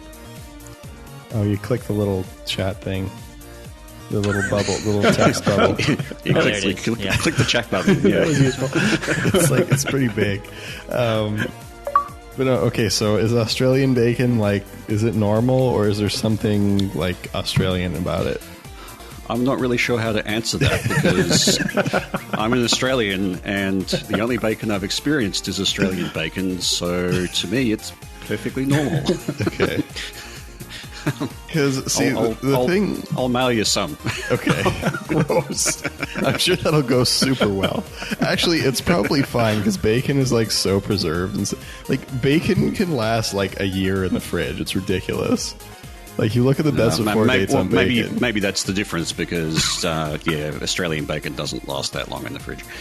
Okay, yeah, it does here. I've had bacon in the fridge for, a couple of weeks and it's not good after that. Well, I mean, like in the like sealed packs. I mean, not like fresh bacon. Yeah.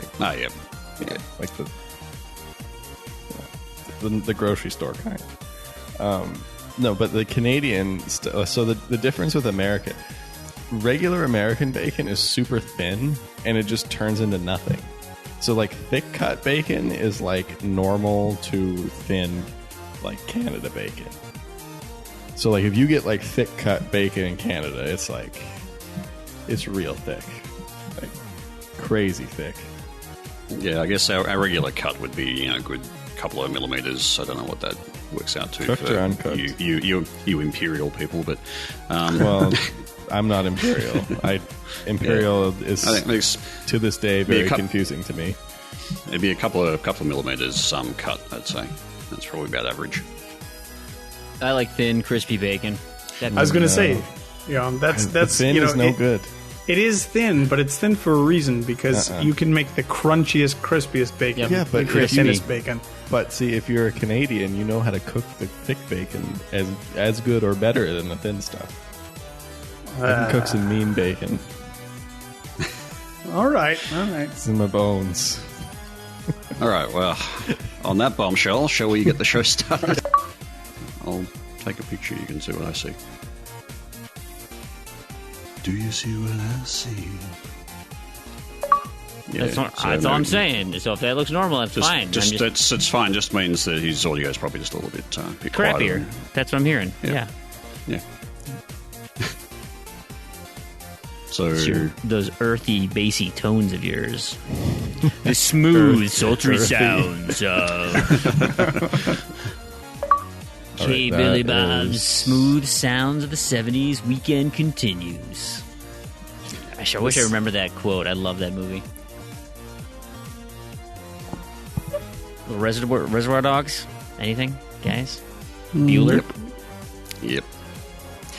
I don't remember the exact quote, but Reservoir Dogs has a certain memory etched in my brain for various things. Yeah. It's not just ground into your ear or cut off. Yeah. I'll be back in 30 seconds. I just can't listen to that song, and like that movie actually introduced that song to me, and I cannot think of the movie in that scene when I listen to the song. Sure. I actually quite like the song. My buddy and I, we would listen to that soundtrack constantly in our car, and it was ooga chaka, ooga ooga ooga chaka. I can't stop this feeling. Yeah, and then of course stuck in the middle with you. Oh man. Just great. And the camera just pans away. Oh, powerful. That's when Quentin Tarantino was not a weirdo. Well, no, he was a weirdo. But he was probably so weird. Frame, are you still around? You seem to have... I'm watching a video on... so IGN just launched their VR stream. They're like a homepage there. And so I'm captivated by Naomi Kyle. I think she's very attractive and fun to listen to. But they're talking about VR, and apparently you can now win a VR headset through Taco Bell. And so, I don't eat garbage food anymore, but I kind of want to go to Taco Bell and see if I can win myself a VR headset. Don't you have to hit record? Oh, yeah, I was going to say. I think that red light has to be on before you actually start recording anything. Test 1, 2. Yep, I can see my meter moving. Mine's can see going. Frame. Hello. A little bit of Pro. Yep, Randy. Talk. I saw it grow. What? That's what she said. Oh, zing! Sorry, I had to. Yeah. No, when you said that, I actually got to watch your little blue bar. Have to record, don't I? Do I have something on the meter? Yes, I do. How about me? Talk? Let me see that little blue bar. Hello. I am loud. I'm here. Hey, so each of these are isolated for you, right, Terrigan? So you just got me saying I am loud. Like you could isolate that. Brilliant.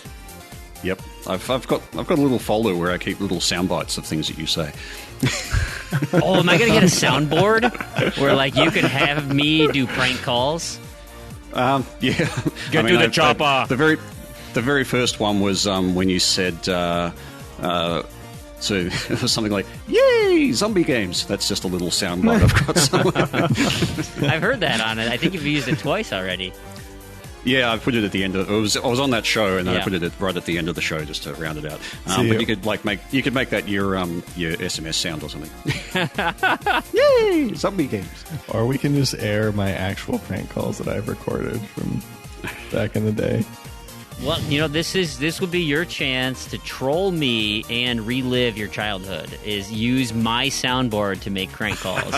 You and your wife. No, but I did the calls. Like I just talked. Like I didn't use soundboards.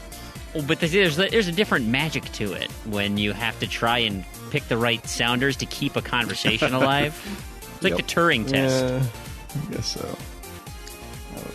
The Fream prank soundboards are calls. a different class of prank calls. Did I ever tell you about somebody who designed a robot?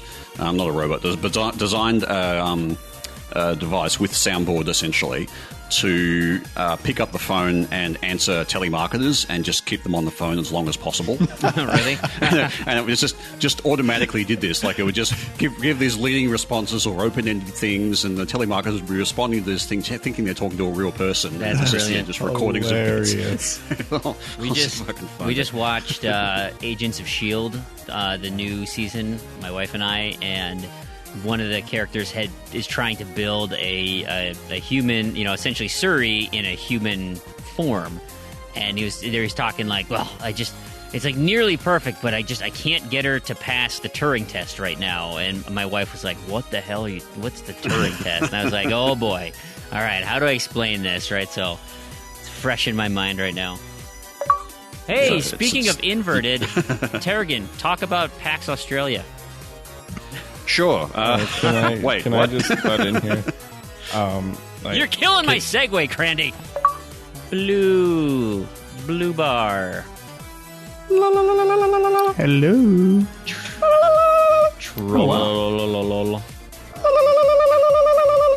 That's really trying to peek out, trying to get into red. Trying to channel my inner Xena. Guess you guys are too young to get that reference. No, I remember Xena. Oh, I had a huge. Yep. I was also channeling a bit of that weird Russian singer. That I don't know if you guys saw that. Yeah. Bjork? Not Bjork. She's Scandinavian. Yeah, Icelandian. Close enough. No, it was that Russian singer I posted the with the weird starfish on his ears? Yeah. Yep.